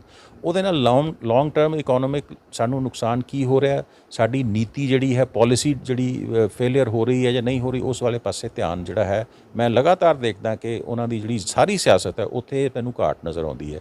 ਜੇ ਅਸੀਂ ਈਵਨ ਉਹਨਾਂ ਦੀ ਜਿਹੜੀ ਫਾਰਮਰ ਪੋਲੀਟਿਕਸ, ਹਾਲਾਂਕਿ ਅਸੀਂ ਸਮਝਦੇ ਹਾਂ ਜੀ ਫਾਰਮਰ, ਸਾਡੇ ਕਿਸਾਨ ਲੋਕ ਸਮਝਦੇ ਆ ਕਿ ਸਾਡਾ ਉਹ ਬਹੁਤ ਬੜਾ ਬੈਨੀਫੈਕਟਰ ਸੀਗਾ, ਸਿੱਧੇ ਤੌਰ 'ਤੇ ਸੀਗਾ। ਉਹ ਬੈਨੀਫੈਕਟਰ ਇੱਦਾਂ ਦਾ ਸੀ ਜਿਸ ਤਰ੍ਹਾਂ ਮੰਨ ਲਓ ਸਿਰ ਦੁਖਦਾ ਹੋਵੇ ਅਤੇ ਕਿਸੇ ਨੂੰ ਤੁਸੀਂ ਜਿਹੜੀ ਹੈ ਉਹ ਪੇਨ ਕਿਲਰ ਦੇ ਦਿਓ ਤਾਂ ਉਹਦਾ ਸਿਰ ਦੁਖਣੋਂ ਹਟ ਜਾਏ। ਲੇਕਿਨ ਬਿਮਾਰੀ ਤਾਂ ਉੱਥੋਂ ਦੀ ਉੱਥੇ ਹੀ ਹੈ। ਕਿਸਾਨਾਂ ਨੂੰ ਫ੍ਰੀ ਬਿਜਲੀ ਦੇ ਦਿੱਤੀ ਗਈ, ਪਾਣੀ ਦੇ ਫੈਸਿਲਿਟੀਜ਼ ਦੇ ਦਿੱਤੀਆਂ ਗਈਆਂ। ਹਾਂ, ਇੱਕ ਕੰਮ ਮੈਂ ਜਿਹਦੀ ਤਾਰੀਫ ਕਰਾਂਗਾ ਉਹ ਹੈ ਕਿ ਜਿਹੜਾ ਮੁਕਤਸਰ ਵਾਲੇ ਪਾਸੇ ਸੇਮ ਦਾ ਇਲਾਜ ਉਹਨਾਂ ਨੇ ਕੀਤਾ, ਉਹ ਵਾਕਈ ਬੜਾ ਜਿਹੜਾ ਐਪਰੀਸ਼ੀਏਬਲ ਹੈਗਾ। ਸੋ ਉਸ ਨੂੰ ਛੱਡ ਕੇ ਬਹੁਤ ਸਾਰੇ ਹੋਰ ਕੰਮ ਜਿਹੜੇ ਹੈ ਉਹਦੇ ਵਿੱਚ ਮੈਨੂੰ ਲੱਗਦਾ ਕਿ ਲੋਕ ਲੁਭਾਉਣਾਪਨ ਜ਼ਿਆਦਾ ਉਹਨਾਂ ਦੇ ਨਜ਼ਰ ਆਉਂਦਾ। ਫੋਰ ਐਗਜ਼ਾਮਪਲ, ਹਰ ਸਿਆਣਾ ਬੰਦਾ ਇਹ ਸਮਝਦਾ ਕਿ ਪੰਜਾਬ ਦੇ ਵਿੱਚ ਐਗਰੀਕਲਚਰ ਦੀ ਗ੍ਰੀਨ ਰੈਵੋਲੂਸ਼ਨ ਤੋਂ ਬਾਅਦ ਸੈਚੂਰੇਸ਼ਨ ਹੋ ਚੁੱਕੀ ਹੈ ਅਤੇ ਉਸ ਤੋਂ ਬਾਅਦ ਸਾਨੂੰ ਇੱਕ ਨੀਤੀ ਦੇ ਵਿੱਚ ਦਿਸ਼ਾ 'ਚ ਚੇਂਜ ਆਉਣੀ ਚਾਹੀਦੀ ਸੀ। क्रॉप डाइवर्सिफिकेशन एक और जिहड़ी है इंडस्ट्रीलाइजेशन होनी बहुत ਜ਼ਰੂਰੀ ਸੀ। ਸਰਦਾਰ ਪ੍ਰਕਾਸ਼ ਸਿੰਘ ਬਾਦਲ ਇੱਕ ਲੰਮਾ ਸਮਾਂ ਪੰਜਾਬ ਦੇ ਮੁੱਖ ਮੰਤਰੀ ਰਹੇ। ਕੇਂਦਰ ਵਿੱਚ ਬੀਜੇਪੀ ਦੀ ਜਦੋਂ ਸਰਕਾਰਾਂ ਬਣੀਆਂ ਵਾਜਪਾਈ ਸਾਹਿਬ ਵੇਲੇ ਜਾਂ ਬਾਅਦ ਦੇ ਵਿੱਚ ਮੋਦੀ ਸਰਕਾਰ ਵੇਲੇ, ਉਹਨਾਂ ਕੋਲ ਬਹੁਤ ਬੜਾ ਮੌਕਾ ਸੀ ਔਰ ਉਹ ਲੋਕ ਉਹਨਾਂ ਦੀ ਇੱਜ਼ਤ ਵੀ ਕਰਦੇ ਸੀ ਕਿ ਉਸ ਸਰਕਾਰ ਦਾ ਔਰ ਈਵਨ ਮੈਂ ਕਹਾਂਗਾ ਕਿ ਕਾਂਗਰਸ ਸਰਕਾਰ ਵੇਲੇ ਜਦੋਂ ਸਰਦਾਰ ਮਨਮੋਹਨ ਸਿੰਘ ਪ੍ਰਧਾਨ ਮੰਤਰੀ ਸੀਗੇ, ਉਦੋਂ ਵੀ ਅਕਾਲੀ ਦਲ ਨੂੰ ਕਾਫੀ ਸਪੋਰਟ ਜਿਹੜੀ ਹੈ ਉਹ ਸਰਦਾਰ ਮਨਮੋਹਨ ਸਿੰਘ ਜ਼ਾਤੀ ਤੌਰ 'ਤੇ ਦਿੰਦੇ ਸੀ ਪੰਜਾਬੀ ਹੋਣ ਦੇ ਨਾਤੇ। ਲੇਕਿਨ ਉਹਨਾਂ ਨੇ ਇਸ ਚੀਜ਼ ਦਾ ਕੋਈ ਫਾਇਦਾ ਉਠਾ ਕੇ ਪੰਜਾਬ ਦੇ ਵਿੱਚ ਜਿਹੜੀ ਉਹ ਤਬਦੀਲੀ ਇੱਕ ਸਟਰਕਚਰਲ ਚੇਂਜ ਲਿਆਈ ਜਾਣੀ ਚਾਹੀਦੀ ਸੀ ਪੰਜਾਬ ਦੀ ਇਕੋਨਮੀ ਵਾਸਤੇ, ਮੈਂ ਨਹੀਂ ਦੇਖਦਾ ਕਿ ਉਹਦੇ ਬਾਰੇ ਕੋਈ ਖਾਸ ਕਦਮ ਜਿਹੜੇ ਹੈ ਲਏ ਗਏ। ਰਾਦਰ ਉਹਨਾਂ 'ਤੇ ਇਲਜ਼ਾਮ ਇਹ ਲੱਗਦਾ ਰਿਹਾ ਕਿ ਉਹਨਾਂ ਨੇ ਇਸ ਨੇੜਤਾ ਦਾ ਫਾਇਦਾ ਆਪਣੇ ਜਿਹੜੇ ਹੈ ਪਰਿਵਾਰ ਦੇ ਮੈਂਬਰਾਂ ਨੂੰ ਪੋਲੀਟਿਕਸ ਦੇ ਵਿੱਚ ਸਥਾਪਿਤ ਕਰਨ ਲਈ ਕੀਤਾ, ਚਾਹੇ ਆਪਣੇ ਲੜਕੇ ਸੁਖਬੀਰ ਸਿੰਘ ਬਾਦਲ ਨੂੰ ਜਾਂ ਆਪਣੀ ਨੂੰਹ ਨੂੰ ਮੰਤਰੀ ਬਣਾਉਣ ਦੇ ਵਿੱਚ, ਜਾਂ ਇਸ ਤਰ੍ਹਾਂ ਦੇ ਹੋਰ ਜਿਹੜੇ ਉਹਨਾਂ 'ਤੇ ਇਲਜ਼ਾਮ ਅਕਸਰ ਲੱਗਦੇ ਆ ਔਰ ਮੇਰਾ ਖਿਆਲ ਹੈ ਕਿ ਉਹ ਬੇਵਜ੍ਹਾ ਨਹੀਂ ਲੱਗਦੇ, ਕਿਉਂਕਿ ਸਾਹਮਣੇ ਨਜ਼ਰ ਆ ਰਿਹਾ ਕਿ ਇੰਨਾ ਸਾਰਾ ਕੁਛ ਹੋਣ ਦੇ ਬਾਵਜੂਦ ਪੰਜਾਬ 'ਚ ਜੋ ਕੁਛ ਕੀਤਾ ਜਾ ਸਕਦਾ ਸੀ। ਮੈਂ ਤੁਹਾਨੂੰ ਉਦਾਹਰਨ ਦਿੱਤੀ ਪੁਰਾਣੇ ਮੁੱਖ ਮੰਤਰੀ ਸਰਦਾਰ ਪ੍ਰਤਾਪ ਸਿੰਘ ਕੈਰੋਂ ਦੀ। ਉਹਨਾਂ ਨੇ ਪੰਜਾਬ ਨੂੰ 8 ਸਾਲ 'ਚ ਕਿੰਨਾ ਬਿਲਡ ਕੀਤਾ। ਜਿੰਨੀਆਂ ਸੰਸਥਾਵਾਂ ਨੇ PGI ਤੋਂ ਲੈ ਕੇ ਜਿਹੜੀਆਂ ਸਾਡੀਆਂ ਗੁਰੂ ਨਾਨਕ ਦੇਵ ਯੂਨੀਵਰਸਿਟੀ ਹੈ, ਪੰਜਾਬੀ ਯੂਨੀਵਰਸਿਟੀ ਪਟਿਆਲਾ ਹੈ, ਜਾਂ ਸਾਡੀ ਖੇਤੀਬਾੜੀ ਯੂਨੀਵਰਸਿਟੀ ਲੁਧਿਆਣੇ ਦੀ ਜਿਹੜੀ ਹੈ, ਔਰ ਉਹ ਬਾਕੀ ਜਿਹੜਾ ਪੰਜਾਬ ਹਰਿਆਣੇ 'ਚ ਚਲਾ ਗਿਆ ਉੱਥੇ ਕੀਤਾ ਗਿਆ, ਹਿਮਾਚਲ ਵਾਲੇ 'ਚ ਕੀਤਾ ਗਿਆ, ਉਹ 8 ਸਾਲ ਦੇ ਅਰਸੇ ਦੌਰਾਨ ਹੋਇਆ ਔਰ ਫਿਰ ਵੀ ਕੀਤਾ ਜਾ ਸਕਦਾ ਸੀ, ਉਹ ਫਿਰ ਨਹੀਂ ਹੋਇਆ। ਸੋ ਉਸ ਕਰਕੇ ਉਸ ਦਾ ਮੈਂ ਜਿਹੜਾ ਹੈ ਉਸ 'ਚ ਸਰਦਾਰ ਪ੍ਰਕਾਸ਼ ਸਿੰਘ ਬਾਦਲ ਨੂੰ ਵੀ ਓਨਾ ਹੀ ਜਿਹੜਾ ਹੈ ਉਸੇ ਦ੍ਰਿਸ਼ਟੀਕੋਣ ਨਾਲ ਦੇਖਦਾ ਕਿ ਜੇ ਹੋਰਨਾਂ ਤੋਂ ਇਲਾਵਾ ਉਹਨਾਂ ਦਾ ਵੀ ਇਸ 'ਚ ਦੋਸ਼ ਗਿਣਿਆ ਜਾਊਗਾ ਕਿ ਉਹਨਾਂ ਨੇ ਲੋਕ ਲੁਬਾਨੀ ਰਾਜਨੀਤੀ ਵਾਲੇ ਪਾਸੇ ਜ਼ਿਆਦਾ ਧਿਆਨ ਦਿੱਤਾ, ਜਿਹੜਾ ਇੱਕ ਨੀਤੀ ਨਿਰਦੇਸ਼ ਜਿਹੜਾ ਦਿਸ਼ਾ ਦੇਣੀ ਹੈ, ਇੱਕ ਸਿਸਟਮੈਟਿਕ ਜਿਹੜੀ ਗਵਰਨੈਂਸ ਹੈ, ਉਸ ਵਾਲੇ ਪਾਸੇ ਧਿਆਨ ਘੱਟ ਕੀਤਾ। ਜਿਵੇਂ ਤੁਸੀਂ ਨਰਿੰਦਰ ਮੋਦੀ ਹੋਰਾਂ ਦਾ ਨਾਮ, BJP ਦਾ ਨਾਮ ਲਿਆ, ਮਨਮੋਹਨ ਸਿੰਘ ਦਾ ਨਾਮ ਲਿਆ, ਉਹਨਾਂ ਦਾ ਨੈਸ਼ਨਲ ਪੋਲਿਟਿਕਸ ਨਾਲ ਕੀ ਰਿਸ਼ਤਾ, ਉੱਤੇ ਵੀ ਆਪਾਂ ਆਵਾਂਗੇ। ਆਪਾਂ ਅਕਾਲੀ ਦਲ ਦੀ ਗੱਲ ਕਰ ਲੈਂਦੇ ਹਾਂ। ਉਹਨਾਂ ਨੇ ਕਿਸ ਤਰੀਕੇ ਨਾਲ ਬਦਲਿਆ ਅਕਾਲੀ ਦਲ ਨੂੰ? ਜਿਵੇਂ ਤੁਸੀਂ ਕਿਹਾ ਕਿ ਉਹ ਕਿਤੇ ਨਾ ਕਿਤੇ ਆਪਦੇ ਪੁੱਤਰ ਮੋਹ ਵੱਲ ਨੂੰ ਹੋ ਗਏ, ਪਰਿਵਾਰਵਾਦ ਵੱਲ ਨੂੰ ਵਧੇ, ਤਾਂ ਅਕਾਲੀ ਦਲ ਨੂੰ ਉਹਨਾਂ ਨੇ ਕਿਸ ਤਰੀਕੇ ਨਾਲ ਚੇਂਜ ਕੀਤਾ? ਇੱਕ ਪੰਥਕ ਪਾਰਟੀ ਨੂੰ ਕਿਸ ਤਰੀਕੇ ਨਾਲ ਉਹਨਾਂ ਨੇ ਬਦਲਿਆ, ਕਿਹੜਾ ਮੋੜ ਦਿੱਤਾ? 70ਵਿਆਂ ਦੇ ਦਸ਼ਕ ਦੇ ਵਿੱਚ ਹੌਲੀ ਹੌਲੀ ਅਸੀਂ ਦੇਖਦੇ ਹਾਂ ਕਿ ਅਕਾਲੀ ਦਲ ਦੀ ਜਿਹੜੀ ਇੱਕ ਕਲੈਕਟਿਵ ਲੀਡਰਸ਼ਿਪ ਹੁੰਦੀ ਸੀ, ਚਾਹੇ ਉਹ ਮੋਹਨ ਸਿੰਘ ਤੋੜ ਹੁੰਦੇ ਸੀਗੇ ਜਾਂ ਬਾਅਦ ਦੇ ਵਿੱਚ ਸੰਤ ਫਤਿਹ ਸਿੰਘ ਦੇ ਜਿਹੜੇ ਉੱਤਰਾਧਿਕਾਰੀ ਹੋਏ, ਜਾਂ ਹੋਰ ਸੰਤ ਹਰਚੰਦ ਸਿੰਘ ਲੌਂਗੋਵਾਲ ਬਾਅਦ ਦੇ ਵਿੱਚ ਨਿਕਲੇ, ਖਾਸ ਤੌਰ 'ਤੇ ਗੁਰਚਰਨ ਸਿੰਘ ਟੌੜਾ, ਜਦੋਂ ਤੱਕ ਇੱਕ ਕਲੈਕਟਿਵ ਲੀਡਰਸ਼ਿਪ ਰਹੀ, ਅਕਾਲੀ ਦਲ ਦੀ ਬੜੀ ਪੈਂਠ ਸੀ ਪੰਜਾਬ ਦੀ ਰਾਜਨੀਤੀ ਦੇ ਵਿੱਚ। ਔਰ ਅਕਾਲੀ ਦਲ ਜਿਹੜੀ ਇੱਕ ਪੰਥਕ ਪਾਰਟੀ ਜਿਹੜੀ ਹੈ ਉਸ ਨੂੰ ਦੇ ਤੌਰ ਦੇ ਉੱਤੇ ਸਵੀਕਾਰ ਹੋਈ, ਔਰ ਪੰਥਕ ਦੇ ਨਾਲ ਨਾਲ ਅਕਾਲੀ ਦਲ ਚਾਹੁੰਦਿਆਂ ਨਾ ਚਾਹੁੰਦਿਆਂ ਹੋਇਆਂ ਵੀ ਕਿਸਾਨਾਂ ਦਾ ਵੀ ਇੱਕ ਸਪੋਕਸ ਪਰਸਨ ਇੱਕ ਪਾਰਟੀ ਜਿਹੜੀ ਹੈ ਬਣ ਗਈ, ਕਿਉਂਕਿ ਜਿਹੜੀ ਪੰਜਾਬ ਦੀ ਪੀਜ਼ੈਂਟਰੀ ਹੈ, ਪੰਜਾਬ ਦੀ ਕਿਸਾਨੀ, ਜੱਟ ਸਿੱਖ ਕਿਸਾਨੀ ਜਿਹੜੀ ਹੈ ਖਾਸ ਤੌਰ 'ਤੇ, ਉਹ ਅਕਾਲੀ ਦਲ ਤੇ ਉਹਨਾਂ ਦਾ ਇੱਕ ਕਿਸਮ ਦਾ ਜਿਹੜਾ ਹੈ ਡੋਮੀਨੈਂਸ ਹੋ ਗਈ, ਉਹਨੂੰ ਕਬਜ਼ਾ ਕਹਿ ਲਓ, ਡੋਮੀਨੈਂਸ ਕਹਿ ਲਓ, ਜਾਂ ਭਾਰੂ ਹੋ ਗਈ ਕਹਿ ਲਓ, ਜੋ ਵੀ ਕਹਿ ਲਓ, ਔਰ ਇਹ ਸੱਚਾਈ ਹੈ। ਹੌਲੀ ਹੌਲੀ ਫਿਰ ਉਹ ਹਾਲਾਤ ਇਸ ਤਰ੍ਹਾਂ ਦੇ ਬਦਲਦੇ ਚਲੇ ਗਏ ਕਿ ਉਹ ਸਾਰੇ ਲੀਡਰ ਇੱਕ ਤੋਂ ਇੱਕ ਜਿਹੜੇ ਹੈ ਲਾਂਭੇ ਹੁੰਦੇ ਚਲੇ ਗਏ, ਔਰ ਸਰਦਾਰ ਪ੍ਰਕਾਸ਼ ਸਿੰਘ ਬਾਦਲ ਹਾਵੀ ਹੁੰਦੇ ਚਲੇ ਗਏ। ਸਰਦਾਰ ਪ੍ਰਕਾਸ਼ ਸਿੰਘ ਬਾਦਲ ਨੇ ਉਸ ਪਾਰਟੀ ਨੂੰ, ਜਿਹੜੀ ਇੱਕ ਇਤਿਹਾਸਿਕ ਸੰਘਰਸ਼ ਦੇ ਵਿੱਚੋਂ ਨਿਕਲੀ ਹੋਈ ਪਾਰਟੀ, ਜਿਹਦੀ ਕਲੈਕਟਿਵ ਲੀਡਰਸ਼ਿਪ ਬੜੇ ਸਾਲਾਂ ਤੋਂ ਚੱਲਦੀ ਰਹੀ ਸੀ, ਉਸ ਨੂੰ ਇੱਕ ਜ਼ਾਤੀ ਆਪਣੀ ਸ਼ਖਸੀਅਤ ਦੇ ਆਲੇ ਦੁਆਲੇ ਇੱਕ ਆਮ ਤਰ੍ਹਾਂ ਦੀ ਪਾਰਟੀ ਬਣਾ ਲਿਆ। ਜਿਸ ਤਰ੍ਹਾਂ ਦੇ ਅਕਾਲੀ ਦਲ, ਜਿਸ ਤਰ੍ਹਾਂ ਦੇ ਐਲੀਗੇਸ਼ਨ ਕਾਂਗਰਸ 'ਤੇ ਲੱਗਦੇ ਸੀ ਪਰਿਵਾਰਵਾਦ ਦੇ ਜਾਂ ਦੂਸਰੀਆਂ ਪਾਰਟੀਆਂ 'ਤੇ, ਮੈਨੂੰ ਯਾਦ ਹੈ 70s ਦੇ ਵਿੱਚ ਪ੍ਰਕਾਸ਼ ਸਿੰਘ ਬਾਦਲ ਬੜੀ ਆਲੋਚਨਾ ਕਰਦੇ ਹੁੰਦੇ ਸੀ ਕਾਂਗਰਸ ਦੀ, ਖਾਸ ਤੌਰ 'ਤੇ ਕਿ ਜੀ ਉੱਥੇ ਪਰਿਵਾਰਵਾਦ ਹੈ, ਨਹਿਰੂ ਗਾਂਧੀ ਪਰਿਵਾਰ ਹੈ। ਔਰ ਫਿਰ ਅਸੀਂ ਦੇਖਦੇ ਹਾਂ ਕਿ ਜਦੋਂ ਮੌਕਾ ਆਇਆ ਤਾਂ ਖੁਦ ਉਸੇ ਤਰ੍ਹਾਂ ਦੀ ਸਿਆਸਤ ਉਹਨਾਂ ਨੇ ਆਪ ਕਰਨੀ ਸ਼ੁਰੂ ਕਰ ਦਿੱਤੀ। ਐਜ਼ ਅ ਰਿਜ਼ਲਟ ਅਸੀਂ ਦੇਖਦੇ ਹਾਂ ਕਿ ਅਕਾਲੀ ਦਲ ਇਸ ਵੇਲੇ ਪੰਜਾਬ ਦੀ ਸਿਆਸਤ ਦੇ ਵਿੱਚ ਹਾਸ਼ੀਏ 'ਤੇ ਜਾ ਚੁੱਕਾ ਹੈਗਾ। ਉਹਨਾਂ ਦੀਆਂ ਸੀਟਾਂ, ਉਹਨਾਂ ਦੀ ਪਰਫਾਰਮੈਂਸ ਔਰ ਉਹਨਾਂ ਦੀ ਜਿਹੜੀ ਟੁੱਟ-ਭੰਨ ਹੋਈ ਹੈ, ਇਸੇ ਕਰਕੇ ਹੋਈ ਹੈ ਕਿ ਉਹ ਜਿਹੜੀ ਅਕਾਲੀ ਦਲ ਨੂੰ ਇੱਕ ਪਰਿਵਾਰਿਕ ਪਾਰਟੀ, ਕਈ ਵਾਰ ਮੈਂ ਉਸ ਨੂੰ ਇਹ ਵੀ ਕਹਿ ਦਿੰਦਾ ਹੁੰਦਾ ਕਿ Sardar Prakash Singh Badal and sons and relatives party ਬਣਾ ਦਿੱਤਾ ਗਿਆ, ਉਹ ਬੜਾ ਦੁਖਾਂਤ ਹੈ। ਉਹਨਾਂ ਦੀ ਏਡੀ ਨਿੱਘੀ ਸ਼ਖਸੀਅਤ ਦਾ ਮੈਂ ਹਮੇਸ਼ਾ ਹੀ ਪ੍ਰਸ਼ੰਸਕ ਰਹੂੰਗਾ, ਲੇਕਿਨ ਉਹਨਾਂ ਦੀ ਸਿਆਸਤ ਦੇ ਬਾਰੇ ਮੇਰੇ ਕੋਲ ਕਹਿਣ ਨੂੰ ਇਹ ਖੁਸ਼ੀ ਹੈ ਕਿਉਂਕਿ ਮੈਨੂੰ ਸਾਹਮਣੇ ਨਜ਼ਰ ਹੋਰ ਕੁਛ ਨਹੀਂ ਆਉਂਦਾ, ਔਰ ਮੈਂ ਬੇਇਨਸਾਫੀ ਨਹੀਂ ਕਰ ਸਕਦਾ ਤੁਹਾਡੇ ਦਰਸ਼ਕਾਂ ਨਾਲ ਜਦੋਂ ਇਸ ਬਾਰੇ ਆਪਾਂ ਗੱਲ ਕਰਾਂਗੇ। SGPC, ਅਕਾਲ ਤਖਤ ਵਰਗੀਆਂ ਸੰਸਥਾਵਾਂ 'ਤੇ ਵੀ ਹੁਣ ਵੀ ਇਹ ਕਿਹਾ ਜਾਂਦਾ ਕਿ ਇੱਕ ਪਰਿਵਾਰ ਦਾ, ਬਾਦਲ ਪਰਿਵਾਰ ਦਾ ਕਬਜ਼ਾ ਹੈ। ਉਹ ਕਿਸ ਤਰੀਕੇ ਦੇ ਨਾਲ ਪ੍ਰਕਾਸ਼ ਸਿੰਘ ਬਾਦਲ ਹੋਰਾਂ ਨੇ ਇਸ ਪਾਸੇ ਵੱਲ ਨੂੰ ਵਧੇ ਅਤੇ ਉਹਦਾ ਨਤੀਜਾ ਕੀ ਨਿਕਲਿਆ? ਫਿਰ ਦੇਖੋ, SGPC ਦਾ ਫਿਰ ਵਾਕਈ ਉਹੀ ਗੱਲ ਹੋਈ, ਜਦੋਂ ਅਸੀਂ ਸ਼ਖਸੀ ਸਿਆਸਤ 'ਤੇ ਆ ਜਾਂਦੇ ਹਾਂ, ਪਰਸਨਲਾਈਜ਼ ਪੋਲੀਟਿਕਸ 'ਤੇ ਆ ਜਾਂਦੇ ਹਾਂ, ਤਾਂ ਫਿਰ ਉਹ ਜਿਹੜੇ ਵੀ ਸੰਸਥਾਵਾਂ ਉਸ ਪੋਲੀਟਿਕਸ ਨਾਲ ਜੁੜੀਆਂ ਹੁੰਦੀਆਂ ਉਹ ਪ੍ਰਭਾਵਿਤ ਹੁੰਦੀਆਂ। ਅਕਾਲ ਤਖਤ ਦੇ ਜਥੇਦਾਰ ਦੀ ਅਪੁਆਇੰਟਮੈਂਟ ਖਾਸ ਤੌਰ 'ਤੇ ਜਦੋਂ ਤੋਂ ਸਰਦਾਰ ਗੁਰਚਰਨ ਸਿੰਘ ਟੌਹੜਾ ਦੇ ਹੱਥੋਂ SGPC ਨਿਕਲੀ ਜਾਂ ਉਹਨਾਂ ਦੀ ਸ਼ਖਸੀਅਤ ਕਮਜ਼ੋਰ ਹੋਈ, ਉਹਨਾਂ ਦੀ ਸਿਆਸਤ ਕਮਜ਼ੋਰ ਹੋਈ, ਔਰ ਜਦੋਂ ਤੋਂ ਇਹਨਾਂ ਦਾ ਕੰਟਰੋਲ ਵਧਿਆ ਤਾਂ SGPC ਦੇ ਉੱਤੇ ਵੀ ਇਹਨਾਂ ਦਾ ਕੰਟਰੋਲ ਹੋ ਗਿਆ। ਬਹੁਤ ਸਾਲ ਇਸ ਤਰ੍ਹਾਂ ਚੱਲਦਾ ਰਿਹਾ ਕਿ ਪੋਲੀਟੀਕਲ ਪਾਰਟੀ ਦੇ ਉੱਤੇ ਕੰਟਰੋਲ ਜ਼ਿਆਦਾ ਪ੍ਰਕਾਸ਼ ਸਿੰਘ ਬਾਦਲ ਉਹਨਾਂ ਦਾ ਸੀ ਔਰ ਸ਼੍ਰੋਮਣੀ ਗੁਰਦੁਆਰਾ ਪ੍ਰਬੰਧਕ ਕਮੇਟੀ ਤੇ ਗੁਰਚਰਨ ਸਿੰਘ ਟੌਹੜਾ ਉਹਨਾਂ ਦਾ ਸੀ। ਲੇਕਿਨ ਟੌਹੜਾ ਸਾਹਿਬ ਦੇ ਜਾਣ ਤੋਂ ਬਾਅਦ ਅਸੀਂ ਦੇਖਦੇ ਹਾਂ ਕਿ ਪ੍ਰਕਾਸ਼ ਸਿੰਘ ਬਾਦਲ ਉਹਨਾਂ ਦਾ ਜਿਹੜਾ ਹੈ ਉਹ ਇੱਕ ਅਧਿਕਾਰ ਜਿਹੜਾ ਹੈ, ਮੋਨੋਪਲੀ ਜਿਹੜੀ ਹੈ SGPC ਤੇ ਹੋ ਗਈ। ਇੱਥੋਂ ਤੱਕ ਕਿ ਤੁਸੀਂ ਦੇਖਦੇ ਹੋ ਕਿ ਉਹਨਾਂ ਦੀ ਬੜੀ ਕਲੋਜ਼ ਕੌਨਫੀਡੈਂਟ ਰਹੀ ਬੀਬੀ ਜਗੀਰ ਕੌਰ ਨੇ ਐਲੀਗੇਸ਼ਨ ਲਗਾਏ ਕਿ ਲਿਫਾਫੇ ਦੇ ਵਿੱਚ ਨਾਮ ਆਉਂਦਾ ਸੀ ਪ੍ਰਧਾਨ ਕੌਣ ਹੋਊਗਾ। ਇੱਕ ਸੰਸਥਾ ਜਿਹਦੀ ਇੱਕ ਡੈਮੋਕ੍ਰੈਟਿਕ ਟ੍ਰੈਡੀਸ਼ਨ ਸੀ ਕਿ ਬੈਠ ਕੇ ਤੇਜਾ ਸਿੰਘ ਸਮੁੰਦਰੀ ਹਾਲ ਦੇ ਵਿੱਚ ਚੋਣਾਂ ਹੋਣਗੀਆਂ, ਸਾਰਾ ਕੁਝ ਹੋਏਗਾ, ਉੱਥੇ ਪ੍ਰਕਾਸ਼ ਸਿੰਘ ਬਾਦਲ ਔਰ ਖ਼ਾਸ ਤੌਰ 'ਤੇ ਜਦੋਂ ਤੋਂ ਸੁਖਬੀਰ ਬਾਦਲ ਦੇ ਨੂੰ ਪ੍ਰਧਾਨ ਬਣਾਇਆ ਗਿਆ, ਬਿਲਕੁਲ ਪਰਸਨਲਾਈਜ਼ਡ ਪੋਲੀਟਿਕਸ ਹੋ ਗਈ। ਔਰ ਪ੍ਰਕਾਸ਼ ਸਿੰਘ ਬਾਦਲ ਉਹਨਾਂ ਦਾ ਤਾਂ ਚਲੋ ਇਹ ਸੀਗਾ ਕਿ ਉਹ ਲੋਕਾਂ ਦੇ ਗਿਲੇ ਸ਼ਿਕਵੇ ਸੁਣ ਵੀ ਲੈਂਦੇ ਸੀ, ਐਕਸੈਸਿਬਲ ਸੀਗੇ, ਬੜੇ ਤਹੱਮੁਲ ਨਾਲ ਸੁਣਦੇ ਸੀ। ਗੁੱਸਾ ਮੈਂ ਉਹਨਾਂ ਨੂੰ ਅੱਜ ਤੱਕ ਆਉਂਦੇ ਨਹੀਂ ਸੀ ਦੇਖਿਆ, ਇੰਨੀ ਮਿੱਠੀ ਭਾਸ਼ਾ ਉਹਨਾਂ ਦੀ।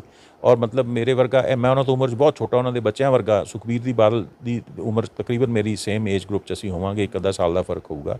ਕਈ ਵਾਰ ਇੱਥੋਂ ਤੱਕ ਹੋਇਆ ਕਿ ਮੇਰੀ ਆਦਤ ਹੈ, ਮੈਂ ਵਿਟੀ ਹਾਂ, ਮਜ਼ਾਕ ਵੀ ਕਰ ਲੈਣਾ, ਕੋਈ ਗੱਲ ਪੋਲੀਟੀਕਲ ਕੋਈ ਤੰਜ਼ ਕਰ ਦੇਣਾ ਅਤੇ ਉਹਨਾਂ ਨੇ ਹੱਸ ਪੈਣਾ। ਅਤੇ ਲੇਕਿਨ ਸੁਖਬੀਰ ਦੇ ਵੇਲੇ ਤਾਂ ਉਹ ਫੈਸਿਲਿਟੀ ਵੀ ਚਲੀ ਗਈ, ਬਿਲਕੁਲ ਜਿਹੜਾ ਡਾਈਸੈਂਟ ਹੈ ਉਸ ਨੂੰ ਖ਼ਤਮ ਕਰਤਾ ਗਿਆ। ਮਤਲਬ ਡਾਈਸੈਂਟ ਤਾਂ ਪਹਿਲਾਂ ਵੀ ਖਤਮ ਸੀ, ਲੇਕਿਨ ਪਹਿਲਾਂ ਸੁਣੀ ਤਾਂ ਜਾਂਦੀ ਸੀ ਨਾ ਗੱਲ, ਉੱਤੇ ਅਸਰ ਹੁੰਦਾ ਸੀ ਜਾਂ ਨਹੀਂ ਹੁੰਦਾ ਸੀ। ਲੇਕਿਨ ਜਦੋਂ ਦੇ ਸੁਖਬੀਰ ਬਾਦਲ ਪ੍ਰਧਾਨ ਬਣੇ, ਉਹ ਜਿਹੜਾ ਇੰਟਰਨਲ ਡਾਈਸੈਂਟ ਸੀਗਾ ਉਹ ਖਤਮ ਹੋ ਗਿਆ। ਜਿਹੜਾ ਬੰਦਾ ਬੋਲਦਾ ਉਸ ਨੂੰ ਖੂੰਜੇ ਲਾਤਾ ਗਿਆ, ਉਹਨੂੰ ਹਟਾ ਦਿਓ। ਮਤਲਬ ਪ੍ਰਧਾਨ ਜੀ ਨੂੰ ਇਸਟੈਬਲਿਸ਼ ਕਰਨ ਲਈ ਪਾਰਟੀ ਦਾ ਸਤਿਆਨਾਸ਼ ਜਿੱਥੋਂ ਤੱਕ ਹੋ ਸਕਦਾ ਉਹ ਕਰਤਾ ਗਿਆ। ਨਾ ਪ੍ਰਧਾਨ ਜੀ ਇਸਟੈਬਲਿਸ਼ ਹੋਏ, ਨਾ ਪਾਰਟੀ ਰਹੀ। ਆਪਾਂ ਦੇਖਦੇ ਹਾਂ ਕਿ ਪਾਰਟੀ ਦਾ ਵੀ ਬੁਰਾ ਹਾਲ ਹੈ। ਔਰ ਮੈਨੂੰ ਲੱਗਦਾ ਹੈ ਕਿ ਸ਼੍ਰੋਮਣੀ ਗੁਰਦੁਆਰਾ ਪ੍ਰਬੰਧਕ ਕਮੇਟੀ ਦੇ ਇਲੈਕਸ਼ਨ ਜਦੋਂ ਵੀ ਹੋਏ, ਇਹ ਹੁਣ ਉਹਨਾਂ ਦੇ ਗ੍ਰਿਪ ਦੇ ਵਿੱਚੋਂ ਨਿਕਲੂਗੀ। ਇਹ ਅੱਜ ਹੁੰਦੇ ਆ, ਅਗਲੇ ਸਾਲ ਹੁੰਦੇ, ਕਦੋਂ ਹੁੰਦੇ ਆ। ਸੋ ਇਹ ਉਸ ਪਰਸਨਲਾਈਜ਼ਡ ਪੋਲੀਟਿਕਸ ਨੇ ਨੁਕਸਾਨ ਕੀਤਾ। ਅਕਾਲ ਤਖਤ ਦੇ ਇੰਸਟੀਟਿਊਸ਼ਨ ਦੀ ਰੁਤਬਾ ਘਟਿਆ, ਕੰਟਰੋਵਰਸ਼ੀਅਲ ਹੋਇਆ, ਉਹਨੂੰ ਰਾਜਨੀਤਿਕ ਕੰਮਾਂ ਲਈ ਯੂਜ਼ ਕੀਤਾ ਗਿਆ। ਆਪਾਂ ਸਾਰੇ ਸੁਣਦੇ ਹਾਂ, ਸਾਰੀਆਂ ਜੋ ਪਿੱਛੇ ਗੱਲਾਂ ਹੋਈਆਂ, ਉਹਨਾਂ ਨੂੰ ਦੁਹਰਾਉਣ ਦਾ ਇੱਥੇ ਕੋਈ ਫਾਇਦਾ ਨਹੀਂ ਹੈ। ਔਰ ਸ਼੍ਰੋਮਣੀ ਕਮੇਟੀ ਵਰਗੀ ਸੰਸਥਾ ਜਿਹੜੀ ਹੈ ਉਸ ਦਾ ਰੁਤਬਾ ਘਟਿਆ, ਉਸ ਦਾ ਜਿਹੜਾ ਵਕਾਰ ਘਟਿਆ, ਅਕਾਲੀ ਦਲ ਖਰਾਬ ਹੋਇਆ। ਇਹ ਸਾਰੀ ਚੀਜ਼ਾਂ ਨਾਲ ਮੈਂ ਸਰਦਾਰ ਪ੍ਰਕਾਸ਼ ਸਿੰਘ ਬਾਦਲ ਦੀ ਜਿਹੜੀ ਸਟਾਈਲ ਆਫ ਪੋਲੀਟਿਕਸ ਉਸ ਨਾਲ ਜੋੜ ਕੇ ਦੇਖਦਾ। ਸਰਦਾਰ ਪ੍ਰਕਾਸ਼ ਸਿੰਘ ਬਾਦਲ ਦੀ ਸਟਾਈਲ ਆਫ ਪੋਲੀਟਿਕਸ ਨੇ SGPC ਦਾ, ਅਕਾਲ ਤਖਤ ਦਾ, ਹੋਰ ਅਕਾਲੀ ਦਲ ਦਾ ਨੁਕਸਾਨ ਕੀਤਾ ਅਤੇ ਟਰਾਂਸਪੋਰਟ, ਰੇਤਾ, ਇਹਦਾ ਫਾਇਦਾ ਹੋਇਆ। ਹਾਂ, ਬਸ ਉਹੀ ਚੀਜ਼ ਆ ਗਈ ਕਿ ਫਿਰ ਜਦੋਂ ਤੱਕ ਤਾਂ ਉਹ ਖੁਦ ਸਿਆਸਤ 'ਤੇ ਕੰਟਰੋਲ ਸੀਗੇ ਤਾਂ ਉਦੋਂ ਐਡੇ ਵੱਡੇ ਐਲੀਗੇਸ਼ਨ ਨਹੀਂ ਸੀ ਲੱਗਦੇ ਕਿ ਉਹਨਾਂ ਨੇ ਜਿਹੜਾ ਹੈ ਆਪਣੀ ਸੱਤਾ ਦਾ ਉਪਯੋਗ ਕਰਕੇ ਕੋਈ ਪਰਸਨਲ ਬਿਜ਼ਨਸ ਇਸਟੈਬਲਿਸ਼ ਕੀਤਾ ਜਾਂ ਹੋਰ ਕੀਤਾ। ਲੇਕਿਨ ਜਿਉਂ ਹੀ ਅਸੀਂ ਦੇਖਦੇ ਹਾਂ ਕਿ 2012 ਤੋਂ ਬਾਅਦ Sukhbir Singh Badal as deputy chief minister ਆਉਂਦੇ ਹੈ, ਤਾਂ ਫਿਰ ਅਸੀਂ ਦੇਖਦੇ ਹਾਂ ਕਿ ਇੱਕਦਮ ਪੰਜਾਬ ਦੀ ਜਿਹੜੀ ਐਡਮਿਨਿਸਟ੍ਰੇਸ਼ਨ ਹੈ ਉਸ ਨੂੰ ਵਰਤ ਕੇ, ਆਪਣਾ ਅਸਰ ਰਸੂਖ ਵਰਤ ਕੇ ਕਿਸ ਤਰੀਕੇ ਨਾਲ ਟਰਾਂਸਪੋਰਟ ਔਰ ਜਿਹੜਾ ਹੈ ਰੇਤਾ ਬਜਰੀ ਦੇ ਬਿਜ਼ਨਸ 'ਤੇ, ਹਰ ਬਿਜ਼ਨਸ ਦੇ ਉੱਤੇ ਜਿਹੜਾ ਹੈ ਕੰਟਰੋਲ ਕਰਨ ਦੀ ਕੋਸ਼ਿਸ਼ ਕੀਤੀ ਗਈ। ਔਰ ਇੱਥੋਂ ਤੱਕ ਐਲੀਗੇਸ਼ਨ ਲੱਗੇ ਕਿ ਪੰਜਾਬ ਦੇ ਵਿੱਚੋਂ ਕਈ ਬਿਜ਼ਨਸ ਹਾਊਸਿਸ ਜਿਹੜੇ ਹੈ ਉਹਨਾਂ ਨੂੰ ਜਦੋਂ ਦਬਾਇਆ ਗਿਆ ਕਿ ਸਾਡਾ ਵਿੱਚ ਹਿੱਸਾ ਰੱਖੋ, ਮੈਨੂੰ ਨਹੀਂ ਪਤਾ ਉਹ ਕਿੱਥੋਂ ਤੱਕ ਠੀਕ ਹੈ, ਲੇਕਿਨ ਇਹ ਬਹੁਤ ਜ਼ਿਆਦਾ ਗੱਲ ਸੁਣਨ 'ਚ ਆਉਂਦੀ ਰਹੀ। ਕਿਉਂਕਿ ਅਸੀਂ ਲੁਧਿਆਣੇ ਬੈਠੇ ਹਾਂ ਅਤੇ ਲੁਧਿਆਣੇ ਦੇ ਇੰਡਸਟਰੀਅਲ ਹਾਊਸਿਸ ਨੇ ਵੀ ਇਹ ਕੰਪਲੇਂਟਸ ਕੀਤੀਆਂ ਕਿ ਸਾਡੇ 'ਤੇ ਪ੍ਰੈਸ਼ਰ ਹੈ ਅਤੇ ਅਸੀਂ ਤਾਂ ਫਿਰ ਪੰਜਾਬ ਤੋਂ ਬਾਹਰ ਚਲੇ ਜਾਵਾਂਗੇ। ਖਾਸ ਤੌਰ 'ਤੇ ਹੀਰੋਜ਼ ਦਾ ਰੈਫਰੈਂਸ ਹੁੰਦਾ, ਉਹਨਾਂ ਨੇ ਤਾਂ ਫਿਰ ਜਾ ਕੇ ਹੱਥ ਖੜੇ ਕਰਤੇ ਕਿ ਠੀਕ ਹੈ ਅਸੀਂ ਸਾਰਾ ਆਪਣਾ ਜਿਹੜਾ ਇੱਥੋਂ ਚਲੇ ਜਾਂਦੇ ਪੰਜਾਬ ਤੋਂ ਬਾਹਰ। ਫਿਰ ਬਾਦਲ ਸਾਹਿਬ ਨੇ ਇੰਟਰਵੀਨ ਕਰਕੇ ਸ਼ਾਇਦ ਉਹ ਰੁਕਵਾਇਆ। ਸੋ ਇਹ ਚੀਜ਼ਾਂ ਹੋਈਆਂ ਇੱਥੇ। ਸਾਰਾ ਜੋ ਹਰਿਆਣੇ 'ਚ ਹੁੰਦਾ ਸੀ, ਦੇਵੀ ਲਾਲ ਪਰਿਵਾਰ ਨੇ ਜਿਸ ਤਰ੍ਹਾਂ ਦੀ ਪੋਲੀਟਿਕਸ ਕੀਤੀ, ਅਭੈ ਸਿੰਘ ਚੌਟਾਲਾ ਵਗੈਰਾ, ਉਹਨਾਂ ਨੇ ਸੇਮ ਸਟਾਈਲ ਸੁਖਬੀਰ ਨੇ ਇੱਥੇ ਅਡੋਪਟ ਕੀਤਾ।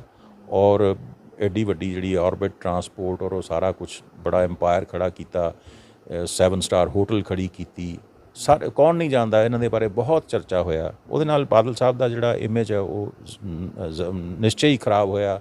ਉਹਨਾਂ ਦੇ ਰਾਜਨੀਤਿਕ ਵਿਰੋਧੀਆਂ ਨੂੰ ਗੱਲਾਂ ਕਰਨ ਦਾ ਮੌਕਾ ਮਿਲਿਆ, ਜ਼ਾਹਿਰ ਹੈ। ਤੋ ਉਸ ਦਾ ਨੁਕਸਾਨ ਸੂਬੇ ਨੂੰ ਹੋਇਆ, ਅਕਾਲੀ ਦਲ ਨੂੰ ਹੋਇਆ, ਸ਼੍ਰੋਮਣੀ ਗੁਰਦੁਆਰਾ ਪ੍ਰਬੰਧਕ ਕਮੇਟੀ ਨੂੰ ਹੋਇਆ, ਸ਼੍ਰੀ ਅਕਾਲ ਤਖਤ ਸਾਹਿਬ ਨੂੰ ਹੋਇਆ, ਕਿਸਾਨਾਂ ਦੀ ਰਾਜਨੀਤੀ ਨੂੰ ਹੋਇਆ। ਕਿੱਥੇ ਨੁਕਸਾਨ ਨਹੀਂ ਹੋਇਆ? ਹਰ ਜਗ੍ਹਾ ਨੁਕਸਾਨ ਹੋਇਆ। ਉਹਨਾਂ ਬਾਰੇ ਹੁਣ ਇਹ ਲਿਖਿਆ ਜਾ ਰਿਹਾ, ਆਪਾਂ ਸਮੇਂ 'ਚ ਥੋੜ੍ਹਾ ਜਿਹਾ ਜੇ ਪਿੱਛੇ ਜਾਈਏ, ਅੱਜ ਇਹ ਲਿਖਿਆ ਜਾ ਰਿਹਾ ਕਿ ਉਹਨਾਂ ਨੇ ਹਿੰਦੂ ਸਿੱਖ ਯੂਨਿਟੀ ਲਈ ਕੰਮ ਕੀਤਾ, ਮਿਲੀਟੈਂਸੀ ਦੇ ਦੌਰ ਦੇ ਵਿੱਚ ਉਹ ਇੱਕ ਮੋਡਰੇਟ ਲੀਡਰ ਵਜੋਂ ਉੱਭਰੇ। ਪਰ ਜੇਕਰ ਉਸ ਤੋਂ ਵੀ ਪਿੱਛੇ ਜਾਂਦੇ ਹਾਂ ਤਾਂ 1970ਵਿਆਂ ਦੇ ਦੌਰ ਦੇ ਵਿੱਚ ਦੋਸ਼ ਉਹਨਾਂ 'ਤੇ ਇਹ ਵੀ ਲੱਗਦਾ ਕਿ ਜਿਹੜੇ ਪੰਜਾਬ ਵਿੱਚ ਝੂਠੇ ਪੁਲਿਸ ਮੁਕਾਬਲੇ ਹੋਏ ਆ ਤਾਂ ਉਹ ਵੀ ਪ੍ਰਕਾਸ਼ ਸਿੰਘ ਬਾਦਲ ਦੇ ਉਹ ਦੌਰ ਦੇ ਵਿੱਚ ਹੀ ਸ਼ੁਰੂ ਹੋਏ ਆ। ਹਾਂ, ਜਦੋਂ ਉਹ ਪਹਿਲੀ ਵਾਰੀ ਥੋੜ੍ਹੀ ਦੇਰ ਲਈ ਮੁੱਖ ਮੰਤਰੀ ਬਣੇ ਸੀ, ਉਹ ਪੀਰੀਅਡ ਸੀ ਜਦੋਂ ਪੰਜਾਬ ਦੇ ਵਿੱਚ ਨੈਕਸਲਾਈਟ ਮੂਵਮੈਂਟ ਬੜੇ ਜ਼ੋਰਾਂ 'ਤੇ ਸੀ। ਮੋਗਾ ਦਾ ਜਿਹੜਾ ਰੀਗਲ ਸਿਨੇਮਾ ਇੰਸੀਡੈਂਸ ਹੋਇਆ, ਪੰਜਾਬ ਸਟੂਡੈਂਟਸ ਯੂਨੀਅਨ ਬਣੀ ਔਰ ਉਹ ਸਾਰੀ ਜਿਹੜਾ ਕੁਝ ਹੋਇਆ ਉਸ ਨੂੰ ਦਬਾਇਆ ਗਿਆ। ਪਰ ਉਹ ਜਿਹੜਾ ਹੈਗਾ ਉਹ ਉਸ ਤੋਂ ਪਹਿਲਾਂ ਵੀ ਹੁੰਦਾ ਰਿਹਾ ਪੰਜਾਬ ਦੇ ਵਿੱਚ। ਪੁਲਿਸ ਨੂੰ ਪੋਲੀਟੀਕਲ ਪਰਪਸਿਸ ਲਈ ਯੂਜ਼ ਕੀਤਾ ਜਾਣਾ ਜਾਂ ਇਨਸਰਜੈਂਸੀ ਨੂੰ ਦਬਾਉਣਾ, ਇਹ ਡਿਵੈਲਪਿੰਗ ਸੁਸਾਇਟੀਜ਼ ਦੀ ਪ੍ਰੋਬਲਮ ਹੈ। ਉਹਦੇ ਲਈ ਮੈਂ ਪ੍ਰਕਾਸ਼ ਸਿੰਘ ਬਾਦਲ ਉਹਨਾਂ ਨੂੰ ਇਕੱਲਿਆਂ ਨੂੰ ਦੋਸ਼ ਨਹੀਂ ਦਿੰਦਾ। ਵੈਸਟ ਬੰਗਾਲ ਜੋ ਕੁਝ ਹੋਇਆ, ਸਿਧਾਰਥ ਸ਼ੰਕਰ ਰੇ ਜਿਹੜੇ ਬਾਅਦ 'ਚ ਪੰਜਾਬ ਦੇ ਗਵਰਨਰ ਵੀ ਰਹੇ, ਉਹਨਾਂ ਨੇ ਕਿਸ ਤਰੀਕੇ ਨਾਲ ਉੱਥੋਂ ਦੀ ਜਿਹੜੀ ਨੈਕਸਲਾਈਟ ਮੂਵਮੈਂਟ ਨੂੰ ਕੁਚਲਿਆ। ਇੱਕ ਬੜੀ ਸੋਹਣੀ ਹਿੰਦੀ ਮੂਵਮੈਂਟ ਬਣੀ ਸੀ, ਫਿਲਮ ਬਣੀ ਹੋਈ ਹੈ 1084 ਕੀ ਮਾਂ, ਉਹਨੂੰ ਅੱਜ ਵੀ ਤੁਸੀਂ ਦੇਖ ਸਕਦੇ ਹੋ। ਉਹ 'ਚ ਦੱਸਿਆ ਜਾਂਦਾ ਕਿ ਕਿਸ ਤਰ੍ਹਾਂ ਉਹਨਾਂ ਨੇ ਫੜ ਕੇ ਮੁੰਡੇ ਪੁਲਿਸ ਨੇ ਮਾਰੇ। ਸਾਡੇ ਇੱਥੇ ਬਾਬਾ ਬੂਝਾ ਸਿੰਘ ਨੂੰ ਮਾਰਿਆ ਗਿਆ, ਹੋਰ ਲੋਕਾਂ ਨੂੰ ਮਾਰਿਆ ਗਿਆ, ਕ੍ਰਾਂਤੀਕਾਰੀਆਂ ਨੂੰ। ਸੋ ਇਹ ਡਿਵੈਲਪਿੰਗ ਸੁਸਾਇਟੀ ਦੇ ਜਿੰਨੇ ਵੀ ਰੂਲਰਸ ਨੇ ਉਹ ਆਪਣੇ ਦੇਸ਼ਾਂ ਦੇ ਵਿੱਚ ਇਸ ਤਰ੍ਹਾਂ ਦੀਆਂ ਮੂਵਮੈਂਟਸ ਨੂੰ ਕੁਚਲਣ ਲਈ ਇਹੀ ਕੁਛ ਹੀ ਕਰਦੇ ਨੇ। ਉਹ ਚਾਹੇ ਕਿਤੇ ਵੀ ਤੁਸੀਂ ਦੁਨੀਆ ਦਾ ਇਤਿਹਾਸ ਚੁੱਕ ਕੇ ਦੇਖ ਲਓ, ਸੋਚ ਪ੍ਰਕਾਸ਼ ਸਿੰਘ ਬਾਦਲ ਇਕੱਲੇ ਨਹੀਂ ਹੈਗੇ। ਜਿੱਥੋਂ ਤੱਕ ਹਿੰਦੂ ਸਿੱਖ ਏਕਤਾ ਦੀ ਗੱਲ ਹੈ, ਜ਼ਾਤੀ ਤੌਰ 'ਤੇ ਸਰਦਾਰ ਪ੍ਰਕਾਸ਼ ਸਿੰਘ ਬਾਦਲ ਇੱਕ ਬਹੁਤ ਹੀ ਸੈਕੂਲਰ ਸ਼ਖਸੀਅਤ ਸੀਗੇ।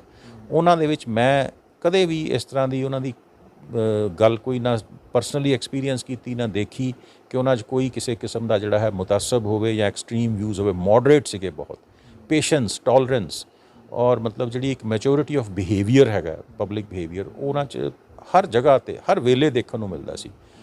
ਔਰ ਇਸ ਕਰਕੇ ਔਰ ਜਿਹੜੇ ਸਾਡੇ ਮਤਲਬ ਅਪਰ ਕਲਾਸ ਬਿਜ਼ਨਸਮੈਨ ਹੈ ਹਿੰਦੂ ਕਮਿਊਨਿਟੀ ਦੇ, ਉਹਨਾਂ ਨਾਲ ਉਹਨਾਂ ਦਾ ਬਹੁਤ ਅੱਛਾ ਸਹਿਚਾਰ ਸੀਗਾ। ਉਹਨਾਂ ਨੂੰ ਕੌਨਫੀਡੈਂਸ ਸੀਗਾ ਕਿ ਵਿਦ ਪ੍ਰਕਾਸ਼ ਸਿੰਘ ਬਾਦਲ ਸਾਨੂੰ ਕੋਈ ਉਸ ਤਰ੍ਹਾਂ ਦੀ ਜਿਹੜੀ ਹੈ ਮਿਲੀਟੈਂਸੀ ਦੀ ਜਾਂ ਹੋਰ ਕੋਈ ਥ੍ਰੈਟ ਨਹੀਂ ਹੋਏਗਾ। ਤਾਂ ਉਹ ਵਿਸ਼ਵਾਸ ਸੀਗਾ, ਇਹਦੇ 'ਚ ਕੋਈ ਦੋ ਰਾਏ ਨਹੀਂ। ਉਹ ਪੱਖ ਉਹਨਾਂ ਦਾ ਹਮੇਸ਼ਾ ਚੰਗਾ ਹੀ ਕਿਹਾ ਜਾਏਗਾ। ਔਰ ਉਹਨਾਂ ਦੀ ਮੋਡਰੇਟ ਪੋਲੀਟਿਕਸ ਜਿਹੜੀ ਹੈ ਉਸਨੇ ਪੰਜਾਬ ਦੇ ਨੂੰ ਔਖੀ ਘੜੀ 'ਚੋਂ ਕੱਢਣ 'ਚ ਹੈਲਪ ਕੀਤੀ। ਉਹ ਜਦੋਂ ਪੰਜਾਬ ਦਾ ਮਾਹੌਲ ਵਿਗੜ ਸਕਦਾ ਸੀ ਤਾਂ ਉਹਨਾਂ ਦਾ ਵੀ ਉਹਦੇ 'ਚ ਰੋਲ ਸੀਗਾ ਕਿ ਉਹ ਜ਼ਾਬਤੇ 'ਚ ਰਹੀ ਗੱਲ, ਕੰਟਰੋਲ 'ਚ ਰਹੀ। So that must B appreciated. Regional politics ਦੇ ਵਿੱਚ ਹੁਣ ਜਿਹੜਾ ਅਕਾਲੀ ਦਲ ਕਿਉਂਕਿ ਉਹ ਕਾਫੀ ਪਿੱਛੇ ਚਲਾ ਗਿਆ, ਬਹੁਤ ਕਮਜ਼ੋਰ ਹੋ ਗਿਆ, ਹੁਣ ਪ੍ਰਕਾਸ਼ ਸਿੰਘ ਬਾਦਲ ਵੀ ਨਹੀਂ ਰਹੇ, ਤਾਂ ਜਿਹੜੀ ਪੰਜਾਬ ਦੇ ਵਿੱਚ ਰੀਜਨਲ ਪੋਲਿਟਿਕਸ ਦੀ ਜਿਹੜੀ ਸਪੇਸ ਆ ਉਹ ਫਿਰ ਕਿਵੇਂ ਭਰੀ ਜਾਊਗੀ? ਹੁਣ ਦੇਖੋ, ਸਪੇਸ ਹਮੇਸ਼ਾ ਭਰੀ ਜਾਂਦੀ ਹੁੰਦੀ ਹੈ। ਇਟ ਇਜ਼ ਜਿਹੜਾ ਪੋਲੀਟੀਕਲ ਵੈਕਿਊਮ ਹੈ ਉਹ ਕਦੇ ਨਹੀਂ ਰਹੇਗਾ। ਤੁਸੀਂ ਦੇਖਦੇ ਹੋ ਕਿ ਅਕਾਲੀ ਦਲ ਦੇ ਕਮਜ਼ੋਰ ਹੋਣ ਨਾਲ ਔਰ ਕਾਂਗਰਸ ਦਾ ਗ੍ਰਿਪ ਘਟਣ ਨਾਲ ਤੀਸਰੀ ਧਿਰ ਪੰਜਾਬ 'ਚ ਆਮ ਆਦਮੀ ਪਾਰਟੀ ਖੜੀ ਹੋਈ। ਇਸੇ ਤਰੀਕੇ ਨਾਲ ਬਹੁਤ ਦੇਰ ਤੋਂ ਇਹ ਕਿਆਸਰਾਈ ਲੱਗ ਰਹੀ ਸੀਗੀ ਕਿ ਅਕਾਲੀ ਦਲ ਦੇ ਵਿੱਚ ਤੋੜਪੰਨ ਹੋਏਗੀ ਸਰਦਾਰ ਪ੍ਰਕਾਸ਼ ਸਿੰਘ ਬਾਦਲ ਦੇ ਚਲੇ ਜਾਣ ਤੋਂ ਬਾਅਦ। ਉਹਨਾਂ ਦੀ ਸ਼ਖਸੀਅਤ ਕਰਕੇ ਕੁਝ ਲੋਕ ਨਾਲ ਜੁੜੇ ਹੋਏ ਸੀਗੇ, ਜਿੱਦਾਂ ਹੀ ਉਹ ਜਾਣਗੇ ਉਹ ਤੋੜਪੰਨ ਹੋਏਗੀ।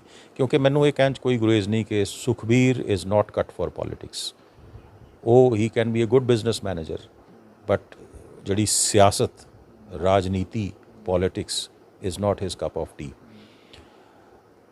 ਉਹ ਕੁਛ ਦੇਰ ਲਈ ਠੀਕ ਹੈ, ਹੋ ਸਕਦਾ ਕਿਸੇ ਕਾਰਨ ਕਰਕੇ ਉਹ ਸੱਤਾ 'ਤੇ ਕਾਬਜ਼ ਵੀ ਹੋ ਜਾਣ, ਜਿਹਦੀ ਕਿ ਮੈਨੂੰ ਦੂਰ ਦੂਰ ਤੱਕ ਹਜੇ ਅੰਦੇਸ਼ਾ ਨਹੀਂ ਲੱਗਦਾ। ਲੇਕਿਨ ਇੱਕ ਜਿਹੜਾ ਕੋਰ ਪੋਲੀਟੀਕਲ ਵੈਲਿਊ ਜਿਹੜਾ ਇੱਕ ਪੋਲੀਟੀਸ਼ੀਅਨ ਦਾ ਹੁੰਦਾ, ਇੱਕ ਜਿਸ ਦਾ ਲੋਕਾਂ ਨਾਲ ਰਾਬਤਾ ਹੋਵੇ, ਉਹ ਉਸ ਦਾ ਨਹੀਂ ਹੈ। ਆਪਣੇ ਪਿਤਾ ਤੋਂ ਬਿਲਕੁਲ ਇੱਕ ਡਿਫਰੈਂਟ ਸ਼ਖਸੀਅਤ ਹੈ। ਸੋ ਅਕਾਲੀ ਦਲ ਉਸ ਤਰ੍ਹਾਂ ਦੀ ਪੋਜੀਸ਼ਨ 'ਚ ਜੇ ਆਉਣਾ ਹੋਵੇ ਤਾਂ it will be minus Badal family now. ਨਵੀਂ ਕੋਈ ਫਾਰਮੇਸ਼ਨ ਕਿਸੇ ਤਰੀਕੇ ਦੀ ਜੇ ਹੋਏਗੀ ਤਾਂ ਉਹ ਹੋਏਗੀ। ਬੀਜੇਪੀ ਕੋਸ਼ਿਸ਼ ਕਰ ਰਹੀ ਹੈ ਕਿ ਦੁਬਾਰਾ ਤੋਂ ਜਿਹੜਾ ਹੈ ਅਕਾਲੀ ਬੀਜੇਪੀ ਟਾਈਜ਼ ਇਸ ਤਰੀਕੇ ਨਾਲ ਲਾਉਣ ਕਿ ਕੋਈ ਅਕਾਲੀ ਦਲ ਖੜਾ ਕੀਤਾ ਜਾਵੇ ਮਾਈਨਸ ਬਾਦਲ ਫੈਮਿਲੀ, ਔਰ ਬੀਜੇਪੀ ਉਹਦੇ ਨਾਲ ਰੀਨੈਗੋਸ਼ੀਏਟ ਕਰੇ ਤਾਂ ਕਿ ਬੀਜੇਪੀ ਪਹਿਲਾਂ ਕੀ ਹੁੰਦਾ ਸੀ, ਅਕਾਲੀ ਦਲ ਪੰਜਾਬ ਦੇ ਵਿੱਚ ਜਿਹੜਾ ਅਕਾਲੀ ਬੀਜੇਪੀ ਕੋਲੀਸ਼ਨ ਸੀ, ਅਕਾਲੀ ਦਲ ਨੂੰ ਵੱਡਾ ਭਰਾ ਗਿਣਿਆ ਜਾਂਦਾ ਸੀ ਅਤੇ ਬੀਜੇਪੀ ਨੂੰ ਛੋਟਾ ਭਰਾ ਗਿਣਦੇ ਸੀਗੇ। ਅਤੇ ਬੀਜੇਪੀ ਬਹੁਤ ਹੀ ਜ਼ਿਆਦਾ ਛੋਟਾ ਭਰਾ ਸੀ। ਜਦੋਂ ਸਰਕਾਰ ਵੀ ਬਣਦੀ ਸੀ ਤਾਂ ਬੀਜੇਪੀ ਵਾਲੇ ਹਮੇਸ਼ਾ ਕੰਪਲੇਂਟ ਹੀ ਕਰਦੇ ਸੀ ਕਿ ਸਾਡੇ ਪੱਲੇ ਕੁਛ ਨਹੀਂ ਪੈਂਦਾ। ਵਾਜਪਾਈ ਸਾਹਿਬ ਔਰ ਅਡਵਾਨੀ ਤੱਕ ਇਹ ਚੱਲਦਾ ਰਿਹਾ। ਲੇਕਿਨ ਹੁਣ ਬੀਜੇਪੀ ਦੀ ਲੀਡਰਸ਼ਿਪ ਇਹ ਚਾਹੁੰਦੀ ਹੈ ਕਿ ਅਕਾਲੀ ਦਲ ਨਾਲ ਨੈਗੋਸ਼ੀਏਸ਼ਨ ਹੋਵੇ ਅਤੇ ਸਾਨੂੰ ਵੀ ਕਾਫੀ ਉਹਦੇ ਵਿੱਚ ਜਿਹੜਾ ਹੈ ਕੋਈ ਸਾਡਾ ਵਜ਼ਨ ਵਧੇ ਤਾਂ ਕਿ ਸਾਡੀ ਸੁਣਵਾਈ ਹੋਵੇ। ਅਸੀਂ ਜਿਹੜੇ ਹੈ ਇੱਕ ਸਾਈਲੈਂਟ ਜੇ ਛੋਟੇ ਭਰਾ ਬਣ ਕੇ ਨਾ ਰਹਿ ਜਾਈਏ, ਜਦੋਂ ਅਕਾਲੀ ਦਲ ਦੀ ਸਰਕਾਰ ਹੁੰਦੀ ਹੈ ਤੇ ਫਿਰ ਜੋ ਕੁਛ ਪੁੱਠਾ ਸਿੱਧਾ ਹੁੰਦਾ ਉਹਦਾ ਸਾਡੇ 'ਤੇ ਖਮਿਆਜ਼ਾ ਸਾਨੂੰ ਭੁਗਤਣਾ ਪੈਂਦਾ, ਪੱਲੇ ਵੀ ਸਾਡੇ ਕੁਛ ਨਹੀਂ ਪੈਂਦਾ। ਸੋ ਇਹ ਵੀ ਇੱਕ ਇੱਥੇ ਚੱਲ ਰਿਹਾ ਹੈਗਾ ਕਿ ਦੁਬਾਰਾ ਤੋਂ ਕੋਈ ਇਸ ਤਰ੍ਹਾਂ ਦੀ ਖੜਾ ਕੀਤਾ ਜਾਵੇ। ਸੋ ਉਸ ਵੈਕਿਊਮ ਦੇ ਵਿੱਚ ਬਹੁਤ ਸਾਰੀਆਂ ਸੰਭਾਵਨਾਵਾਂ ਹੈਗੀਆਂ। 2024 ਦੇ ਇਲੈਕਸ਼ਨ ਤੋਂ ਪਹਿਲਾਂ ਮੈਨੂੰ ਲੱਗਦਾ ਕਿ ਕੋਈ ਨਾ ਕੋਈ ਅਸੀਂ ਇੱਕ ਨਵੀਂ ਫਾਰਮੇਸ਼ਨ ਪੰਜਾਬ ਦੇ ਵਿੱਚ ਆਉਂਦੀ ਹੋਈ ਦੇਖਾਂਗੇ ਜਿਹੜੀ ਇਸ ਵੈਕਿਊਮ ਨੂੰ ਪੂਰਾ ਕਰੇਗੀ। ਆਪਾਂ ਪ੍ਰਕਾਸ਼ ਸਿੰਘ ਬਾਦਲ ਬਾਰੇ ਗੱਲ ਕਰੀਏ ਤੇ 2015 ਦੇ ਵਿੱਚ ਜਿਹੜਾ ਉਹਨਾਂ ਨੇ ਵੱਡਾ ਟਪਲਾ ਖਾਧਾ, ਡੇਰਾ ਮੁਖੀ ਨੂੰ ਮਾਫੀ ਦੇਣਾ ਔਰ ਬਰਗਾੜੀ ਵਾਲੇ ਇੰਸੀਡੈਂਟ ਦਾ, ਉਸ ਤੋਂ ਬਾਅਦ ਬਹਿਬਲ ਕਲਾਂ ਗੋਲੀ ਕਾਂਡ ਹੁੰਦਾ, ਇਹਦੇ ਬਾਰੇ ਗੱਲ ਨਾ ਹੋਵੇ ਤਾਂ ਗੱਲ ਵਾਜਿਬ ਨਹੀਂ ਹੋਵੇਗੀ। ਉਦੋਂ ਐਡਾ ਵੱਡਾ ਟਪਲਾ ਇੱਕ ਸਿੱਖ ਲੀਡਰ ਜਿਨ੍ਹਾਂ ਨੇ ਸਾਰੀ ਉਮਰ ਪੰਥਕ ਸਿਆਸਤ ਕੀਤੀ, ਅਕਾਲੀ ਦਲ ਦੇ ਮੁਖੀ ਰਹੇ, ਹੁਣ ਕਿਵੇਂ ਖਾ ਗਏ? ਮੈਨੂੰ ਲੱਗਦਾ ਕਿ 2015 ਤੱਕ ਆਉਂਦੇ ਸਰਦਾਰ ਪ੍ਰਕਾਸ਼ ਸਿੰਘ ਬਾਦਲ ਦਾ ਕੰਟਰੋਲ ਉਸ ਤਰ੍ਹਾਂ ਦਾ ਨਹੀਂ ਰਹਿ ਰਿਹਾ ਸੀ ਅਕਾਲੀ ਦਲ ਦੀ ਸਿਆਸਤ ਦੇ ਉੱਤੇ। ਉਹਨਾਂ ਦੀ ਉਹਨਾਂ ਦੇ ਬੇਟੇ ਦਾ ਰਿਸ਼ਤੇਦਾਰ ਵਿਕਰਮ ਮਜੀਠੀਆ, ਦੂਸਰੇ ਲੋਕ, ਉਹ ਹੌਲੀ ਹੌਲੀ ਹਾਵੀ ਹੋਣ ਲੱਗ ਗਏ ਸੀਗੇ ਔਰ ਕਿਤੇ ਉਸ ਮਾਹੌਲ ਦੇ ਵਿੱਚ ਇਹ ਇੱਕ ਉਹਨਾਂ ਨੇ ਰਿਸਕ ਲਿਆ ਮਿਸਕੈਲਕੂਲੇਸ਼ਨ ਲਈ, ਜੋ ਸੁਣਨ 'ਚ ਆਉਂਦਾ। ਉਹਨਾਂ ਦਾ ਐਕਚੁਅਲ ਰੋਲ ਕੀ ਸੀ ਇਹਦਾ ਤਾਂ ਮੇਰੇ ਕੋਲ ਕੋਈ ਐਵੀਡੈਂਸ ਨਹੀਂ, ਲੇਕਿਨ ਜੋ ਸੁਣਨ 'ਚ ਆਇਆ ਕਿ ਜ਼ਾਹਿਰ ਹੈ ਉਹ ਮੁੱਖ ਮੰਤਰੀ ਸੀ ਤਾਂ ਉਹਨਾਂ ਦੇ ਦੌਰਾਨ ਹੋਇਆ। ਬਾਅਦ ਦੇ ਵਿੱਚ ਸਾਬਕਾ ਜਥੇਦਾਰ ਨੇ ਇਹ ਵੀ ਕਿਹਾ ਕਿ ਮੈਨੂੰ ਤੋਂ ਲਿਖਵਾਈ ਗਈ ਹੈ ਚਿੱਠੀ, ਤਾਂ ਕੋਈ ਗੱਲਾਂ ਕਹੀਆਂ ਅਤੇ ਉਹਦੇ ਪਿੱਛੇ ਜੇ ਧੂੰਆਂ ਉੱਠ ਰਿਹਾ ਤਾਂ ਸਪਾਰਕ ਤਾਂ ਕਿਤੇ ਹੋਏਗਾ। ਸੋ ਮੈਂ ਸਮਝਦਾ ਕਿ ਇਹ ਉਸ ਜਿਹੜੀ ਪਰਿਵਾਰ ਨੂੰ ਇਸਟੈਬਲਿਸ਼ ਕਰਨ ਦੀ ਜਿਹੜੀ ਇੱਕ ਤਾਂਘ ਰਹਿ ਜਾਂਦੀ ਹੈ, ਜਿਹੜੀ ਇੱਕ ਕਮਜ਼ੋਰੀ ਸੀਗੀ, ਉਹ ਇਹਦੀ ਵਜ੍ਹਾ ਹੋ ਸਕਦੀ ਹੈ। ਇਸ ਕਰਕੇ ਉਹਨਾਂ ਦਾ ਆਪਣਾ ਕੰਟਰੋਲ ਘਟਿਆ ਅਤੇ ਉਹਨਾਂ ਨੂੰ ਲੱਗਾ ਕਿ ਮੈਂ ਰਿਜ਼ੋਲਵ ਕਰ ਦਊਂਗਾ ਅਤੇ ਮੈਂ ਇਸ ਨੂੰ ਸ਼ਾਇਦ ਮੈਨੇਜ ਕਰ ਲਊਂਗਾ। ਮਿਸਕੈਲਕੂਲੇਸ਼ਨ ਹੋ ਗਈ, ਇਹ ਪਿਓਰ ਮਿਸਕੈਲਕੂਲੇਸ਼ਨ ਹੈ, ਪੋਲੀਟੀਕਲ ਮਿਸਕੈਲਕੂਲੇਸ਼ਨ, ਜਿਹੜੀ ਬਹੁਤ ਮਹਿੰਗੀ ਉਹਨਾਂ ਨੂੰ ਪੈ ਰਹੀ ਹੈ ਔਰ ਆਉਣ ਵਾਲੇ ਸਮੇਂ 'ਚ ਉਹਨਾਂ ਦੇ ਪਰਿਵਾਰ ਨੂੰ ਪੋਲੀਟੀਕਲੀ ਮਹਿੰਗੀ ਪੈਂਦੀ ਰਹੇਗੀ। ਲਾਸਟ ਦੇ ਵਿੱਚ ਹੀ ਤੁਸੀਂ ਜਿਵੇਂ ਕਿਹਾ ਕਿ ਪ੍ਰਕਾਸ਼ ਸਿੰਘ ਬਾਦਲ ਨਾਲ ਤੁਹਾਨੂੰ ਮਿਲਣ ਦਾ ਮੌਕਾ ਮਿਲਿਆ, ਇੰਟਰੈਕਟ ਕਰਨ ਦਾ ਮੌਕਾ ਮਿਲਿਆ। ਅੱਜ ਦੇ ਸਿਆਸਤਦਾਨ, ਜੇ ਨਵੀਂ ਪੀੜ੍ਹੀ ਜਿਹੜੀ ਆ ਰਹੀ ਹੈ, ਉਹ ਉਹਨਾਂ ਦੀ ਸ਼ਖਸੀਅਤ ਤੋਂ, ਸਿਆਸਤ ਤੋਂ ਕੀ ਸਿੱਖ ਸਕਦੇ ਨੇ ਜੇ ਕੋਈ ਗੁਣ ਸਿੱਖਣਾ ਹੋਣ? ਹਾਂਜੀ, ਸਿੱਖਣ ਨੂੰ ਇਹ ਹੈ ਕਿ ਡੈਮੋਕ੍ਰੈਟਿਕ ਪੋਲੀਟਿਕਸ, ਲੋਕਾਂ ਨਾਲ ਰਾਬਤੇ 'ਚ ਕਿਵੇਂ ਰਹਿਣਾ। ਇਹ ਜਿਹੜੇ ਪੁਰਾਣੇ ਲੋਕ ਸੀਗੇ, ਈਵਨ ਚੌਧਰੀ ਦੇਵੀ ਲਾਲ, ਹਾਲਾਂਕਿ ਮੈਂ ਉਹਨਾਂ ਨੂੰ 1-2 ਦਫਾ ਹੀ ਮਿਲਿਆ ਹੋਊਗਾ, ਉਹਨਾਂ ਦੇ ਮੈਂ ਪੋਲੀਟੀਕਲੀ ਨਹੀਂ ਬਹੁਤਾ ਦੇਖਿਆ, ਐਜ਼ ਸਟੂਡੈਂਟ ਮੈਂ ਦਿੱਲੀ ਉਹਨਾਂ ਨੂੰ ਮਿਲਦਾ ਰਿਹਾ। ਚੌਧਰੀ ਚਰਨ ਸਿੰਘ ਹੋ ਗਏ ਜਾਂ ਸਾਡੇ ਸਰਦਾਰ ਪ੍ਰਤਾਪ ਸਿੰਘ ਕੈਰੋਂ, ਈਵਨ ਸਰਦਾਰ ਬੇਅੰਤ ਸਿੰਘ, ਇਹ ਜਿਹੜੇ ਲੋਕ ਸੀਗੇ, ਐਕਸੈਸਿਬਿਲਿਟੀ ਟੂ ਪਬਲਿਕ, ਲੋਕਾਂ ਨਾਲ ਮਿਲਣ ਤੋਂ ਨਹੀਂ ਸੀ ਭੱਜਦੇ, ਅਵੇਲੇਬਲ ਰਹਿੰਦੇ ਸੀ ਲੋਕਾਂ ਨਾਲ। ਸੋ ਜਿਹੜੀ ਸਾਡੇ ਦੇਸ਼ ਦੇ ਵਿੱਚ ਜਿਹੜੀ ਵੀ ਰਾਜਨੀਤੀ ਹੈ ਉਹ ਡੈਮੋਕ੍ਰੈਟਿਕ ਪੋਲੀਟਿਕਸ ਰਹੇਗੀ, ਇਹਦੇ 'ਚ ਕੋਈ ਦੋ ਰਾਏ ਨਹੀਂ, ਨੰਬਰ 1। ਨੰਬਰ 2, ਪੰਜਾਬ ਦੀ ਪੋਲੀਟਿਕਸ ਜਾਂ ਸਾਡੇ ਦੇਸ਼ ਦੀ ਪੋਲੀਟਿਕਸ ਇਨਕਲੂਸਿਵ ਹੈ, ਉਹ ਕਿਸੇ ਇੱਕ ਜਾਤ ਬਰਾਦਰੀ, ਕਿਸੇ ਇੱਕ ਫਿਰਕੇ ਦੇ ਲੋਕਾਂ ਨੂੰ ਲੈ ਕੇ ਨਹੀਂ ਰਹੂਗੀ। ਇੱਥੇ ਇੱਕ ਕਿਸਮ ਦਾ ਸੋਸ਼ਲ ਕੋਲੀਸ਼ਨ ਹੀ ਬਣਾਉਣਾ ਪਏਗਾ ਔਰ ਉਸ ਸੋਸ਼ਲ ਕੋਲੀਸ਼ਨ ਬਣਾਉਣ ਲਈ ਸਾਨੂੰ ਇਹੋ ਜਿਹੀ ਸਿਆਸਤ ਕਰਨੀ ਪਏਗੀ ਜਿਹਦੇ ਵਿੱਚ ਇੱਕ ਜਿਹੜਾ ਲੀਡਰ ਹੈ ਉਸ ਦੀ ਬਹੁਤ ਵੱਡੀ ਆਊਟਰੀਚ ਹੋਵੇ, ਕਟਿੰਗ ਅਕ੍ਰੋਸ ਦੀ ਬਾਉਂਡਰੀ। ਜਿਸ ਤਰ੍ਹਾਂ ਸਰਦਾਰ ਪ੍ਰਕਾਸ਼ ਸਿੰਘ ਬਾਦਲ ਇੱਕ ਜੱਟ ਸਿੱਖ ਹੁੰਦੇ ਹੋਏ, ਇੱਕ ਸਿੱਖ ਲੀਡਰ ਹੁੰਦੇ ਹੋਏ, ਉਹਨਾਂ ਦੀ ਬਹੁਤ ਅੱਛੀ ਆਊਟਰੀਚ ਸੀ towards the Hindu community and other caste and people of Punjab. ਇਹ ਵੀ ਗੱਲ ਉਹਨਾਂ ਤੋਂ ਜਿਹੜੀ ਹੈ ਇਹ ਸਿੱਖਣ ਵਾਲੀ ਹੈ। ਬਹੁਤ ਸਾਰੇ ਸਾਡੇ ਲੀਡਰ ਜਿਹੜੇ ਪੁਰਾਣੇ ਸੀ ਉਹ ਇਸ ਤਰ੍ਹਾਂ ਦੇ ਸੀ, ਗਿਆਨੀ ਜ਼ੈਲ ਸਿੰਘ ਹੋ ਗਏ ਜਾਂ ਉਹ ਸਾਰੇ ਹੋ ਗਏ, ਦੇ ਵਰ ਆਲ ਮਾਸ ਲੀਡਰਸ ਜਿਨ੍ਹਾਂ ਦੀ ਐਕਸੈਸ ਸੀ ਪਬਲਿਕ ਤੱਕ। ਉਹ ਕਦੇ ਗੁੱਸਾ ਨਹੀਂ ਸੀ ਕਰਦੇ, ਪਬਲਿਕ ਦਾ ਕੋਈ ਬੰਦਾ ਚਲਾ ਕੇ ਉਹਨਾਂ ਨੂੰ ਸੁਣਨਾ, ਹਾਂਜੀ ਕਾਕਾ ਜੀ ਦੱਸੋ ਕਿਸ ਤਰ੍ਹਾਂ ਹੈਗਾ। ਹੁਣ ਦੇ ਜਿਹੜੇ ਲੀਡਰ ਹੈਗੇ, ਪੋਲੀਟੀਕਲ ਲੀਡਰ, ਉਹ ਪਬਲਿਕ ਨਾਲ ਇੰਟਰੈਕਟ ਕਰਨ ਤੋਂ ਭੱਜਦੇ ਹੈ। ਉਹ ਇੱਕ VIP ਕਲਚਰ 'ਚ ਹੋ ਗਏ, ਸਿਕਿਉਰਿਟੀ ਹੈ, ਐਕਸੈਸਿਬਿਲਿਟੀ ਨਹੀਂ ਹੈਗੀ, ਲੋਕਾਂ ਨੂੰ ਮਿਲਣਾ ਨਹੀਂ ਹੈਗਾ। ਇਹ ਐਲੀਗੇਸ਼ਨ ਜਿਹੜੀ ਸਰਦਾਰ ਪ੍ਰਕਾਸ਼ ਸਿੰਘ ਬਾਦਲ ਤੋਂ ਬਾਅਦ ਵਾਲੀ ਜਿਹੜੀ ਲੀਡਰਸ਼ਿਪ ਹੈ ਅਕਾਲੀ ਦਲ ਦੀ, ਉਹ 'ਤੇ ਬਹੁਤ ਜ਼ਿਆਦਾ ਲੱਗਦੇ ਆ ਔਰ ਇਹ ਸੱਚਾਈ ਹੈ ਇਹ। ਸੋ ਇਹ ਗੱਲਾਂ ਸਿੱਖਣ ਵਾਲੀਆਂ ਹੈਗੀਆਂ ਕਿ ਲੋਕਤੰਤਰੀ ਰਾਜਨੀਤੀ ਜਿਹੜੀ ਹੈ ਉਹ ਕਿਸ ਤਰ੍ਹਾਂ ਕੀਤੀ ਜਾਏਗੀ। ਸੋ ਇਹ ਚੀਜ਼ ਉਹਨਾਂ ਦਾ ਬਹੁਤ ਬੜਾ ਲੈਸਨ ਹੈ ਔਰ ਮੈਂ ਖੁਦ ਉਹਨਾਂ ਦੀ ਇਸ ਤਰ੍ਹਾਂ ਦੀ ਰਾਜਨੀਤੀ ਤੋਂ ਬਹੁਤ ਪ੍ਰਭਾਵਿਤ ਰਿਹਾ। ਸੋ ਆਪਾਂ ਗੱਲਬਾਤ ਕੀਤੀ ਹੈ ਪ੍ਰੋਫੈਸਰ PS ਭੁੱਗਲ ਹੋਰਾਂ ਨਾਲ ਪ੍ਰਕਾਸ਼ ਸਿੰਘ ਬਾਦਲ ਬਾਰੇ, ਉਹਨਾਂ ਦੇ ਸਿਆਸੀ ਜੀਵਨ ਬਾਰੇ। ਇਹ ਗੱਲਬਾਤ ਤੁਹਾਨੂੰ ਕਿਵੇਂ ਲੱਗੀ? ਜ਼ਰੂਰ ਆਪਣੀ ਰਾਏ ਸੁਝਾਅ ਕਮੈਂਟ ਬਾਕਸ ਵਿੱਚ ਲਿਖਿਓ ਜੀ। ਇਸ ਵੀਡੀਓ ਨੂੰ ਸਾਂਝੀ ਵੀ ਜ਼ਰੂਰ ਕਰਿਓ ਜੀ। ਦੇਖਦੇ ਰਹੋ ਦੁਨੀਆ।